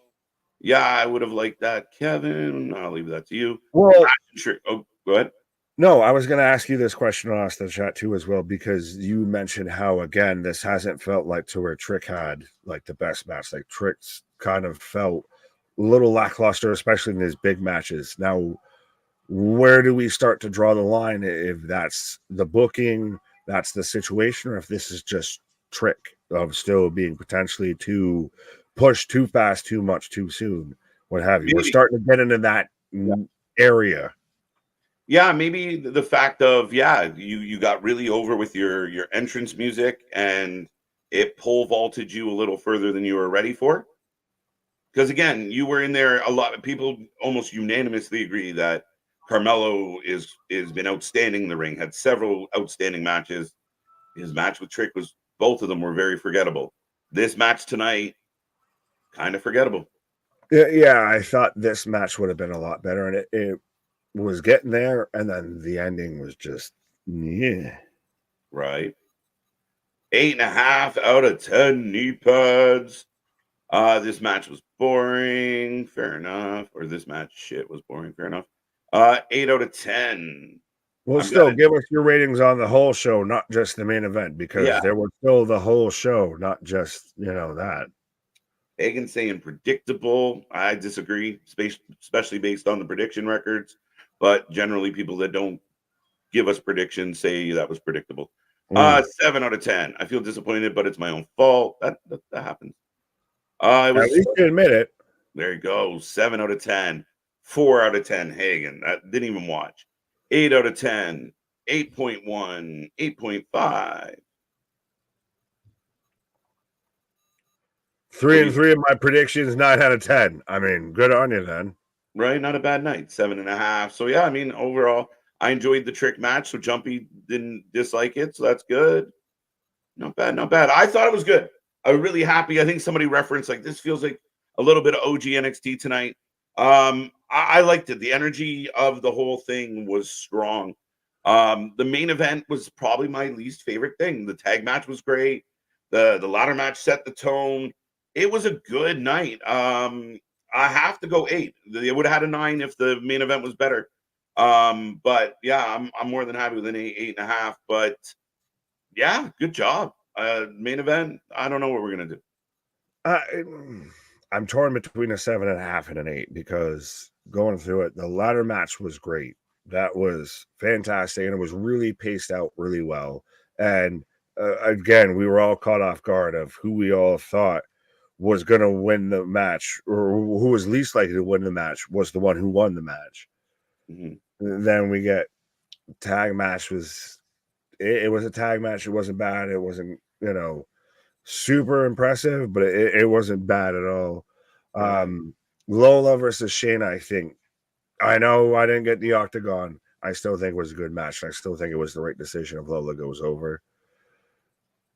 Oba was very clearly winning that match. Roxanne was the match of the night, clearly, I would say. Yeah, the triple threat might have been my second least favorite. I thought it was good. Really? The triple threat? The Oba match? Yeah, I think the ladder match was really good. I thought Jordynne stole the show with Rox. I know some people don't love the ending, but I thought it was great. Tag matches. The tag match and the triple threat are kind of neck and neck for me. Like I thought the tag match was really well done. 8 out of 10. I'll reverse that then with the triple threat if I think that was done better. And I think Oba looked super impressive. And with that, of literally, he ended the whole match of just, I'm tossing you in some fucking form of direction. Right. Roxanne and Jordynne should have main evented. I think that was the best match. And again, Trick and Ethan, I'm starting to worry it's a Trick problem versus a booking pairing problem, anything like that. Mm-hmm. That they're not great matches. Yeah, and I mean, it's not that I expected more from the match. The fact that I didn't get anything outside of that again, if they would have got bonus for it, but I wanted a little more out of the match, and at the end of the day, again, okay, so we get this match. They're building. We're probably going to get 1 or 2 more matches between these two. Does it get better? I hope it does. Yeah, we'll see. We'll see. That wasn't great. Cloudy saying 6. Yeah, so I'm right around there of like 7.5, Okay. maybe pushing 8, but I'm thinking more towards 7.5. Right. Chris saying 9 out of 10. Tricks are for kids. Me. Swerve has been booked horribly more than Trick. I don't know if someone asked that, but who's been booked worse, Trick or Swerve? Swerve. Yeah. Because he's your company's champion versus your brand's champion. But beyond that, whether you like what we just got, Trick feels very marquee. He's presented as very marquee.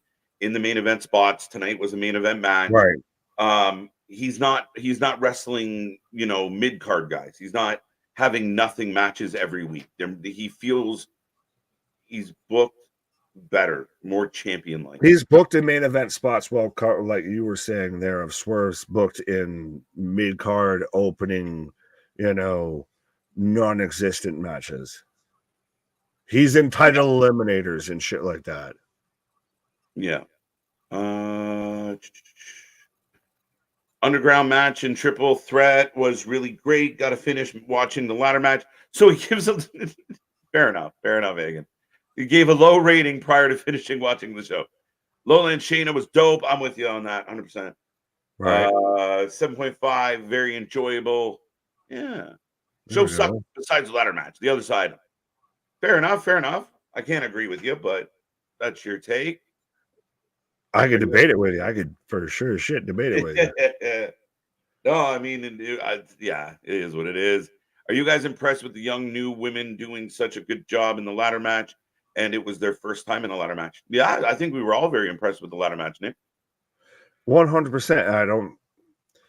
I think that's a weird way to put that to an extent, but yeah, with the whole it was their first time in a ladder match and a young, new, fresh talent. But yeah, no, with everybody that was in that ladder match, that you could very much make a case that was match of the night.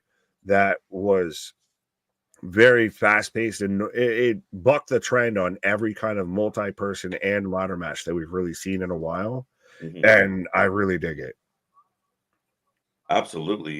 Do Roxanne Grace? They could, but it seems like Roxanne's got a date with Julia coming up, and Grace is going to take on Ash by Elegance at some point. So they could. Anything's possible. That's the fun part. I still think we get a Tatum thrown in there just for fun.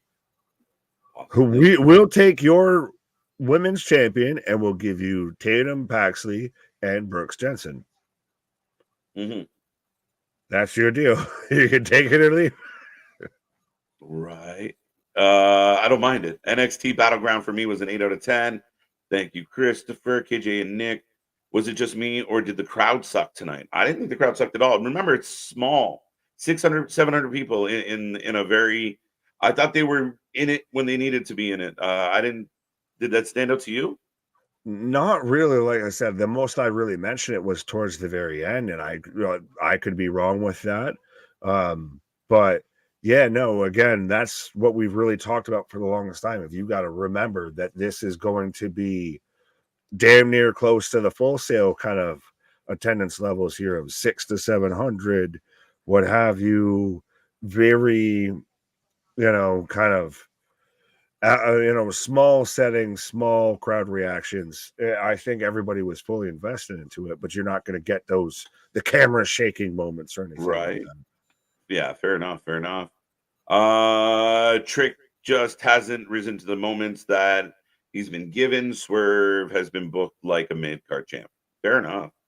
And is that someone else mentioned that as well? Like, it only gets better for Trick. So do you think that, ride this out, see if Trick can catch up to his buzz? But then how do you do that? Like, do you feed him some JOBs and everything like that?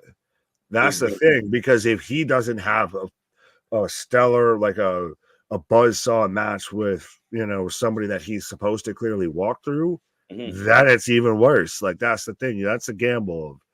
You can help him, but if it doesn't deliver, it makes it 10 times worse. Yeah, absolutely. Damien, we're not going to talk about that tonight. I think that's a bomb. No, John, that's not okay. You're supposed to be obsessed and love everything the WWE does, regardless whether it's shit or not. That's an interesting take, Adrian. Yeah, not around here, not around these parts. No, I think that was a trolly comment, if I've ever seen one. Yeah, I'm just dodging it. Yeah. But yeah, no, I mean, again, not our game, but I'm not sure the context of what you brought that up with, but yeah, that's not how we roll here. As far as bring it, and tonight was good, and I find that we literally pointed out that Trick might be the problem. Right, I'm a big Trick fan, but yeah, no, and I generally find like when things are cooking in one direction, there's always the trolls from the other direction that will show up and just knock on the door, or say something silly. But yeah, I mean, at the end of the day, it ends up being a good night. It was a good fucking night, man. Absolutely. I think it was a good night. It was a historic night. And again, I think it's unique too because we all kind of expected a bit with it, with so much buzz, so much attention around it, and also of it being the first kind of in a while Sunday night NXT premium live event. It feels like you put yourself on this pedestal. Now show up and show out. I think it showed, but did it show out is the debatable topic. Yeah, I mean, I think overall, I mean, start to finish, pretty quality. Some things could be tweaked. Some things could have been better. But I'm really happy. I think someone else pointed out like one of the better things that NXT has delivered in a long time. So I'm not generally the biggest NXT drum thumper. And tonight I was super impressed. I was super into a lot of what we got. Absolutely. Like I say 7.5 around 8-ish now and everything like that. But I'm sure you give me a day or so here and I could just be, playing a video game or whatever, and I could throw that on and not be disappointed with having that on and everything like that. Like there's nothing super, insulting or anything like that. That's a terrible moment on that show. There's room for improvement, but overall is pretty solid fucking show. Absolutely. The show was good overall, but the main event brought me down 100%. AJ can't stress that enough. Does Ethan get another title shot? Yeah, he's not done. That's going to be your ego cost you. Well, it won't cost me next time. Here we go. It becomes kind of like the Drew story of, you celebrated before you won it, really, before you walked through the curtain with it. Yeah. I think that's where they're going to head with it. I was saying I didn't like Shayna, Lola, and I loved Roxanne and Grace. I didn't like. Fair enough. Yeah. All right, folks. Last call on the chat. We're going to shut her down. We are back tomorrow. We are back all week long. Last couple. Where does Ethan Page go now? He's going to chase. He's going to keep messing with the champ. Won't be memorable. I think parts of it will be memorable. First ever North American Women's Champion. A 6-woman tag ladder match that I think will be kind of get a good amount of love. And I mean, I think just the fact Jordynne Grace was there and they banged it out, that will be remembered. Absolutely. And also it's in the UFC Apex. Like, again, there's layers to all of this shit. Right. KJ Nick, I agree with you guys. The match between these and Patrick Williams. Good. Well, Christopher, thank you for that. Curtis, we can't miss your rating.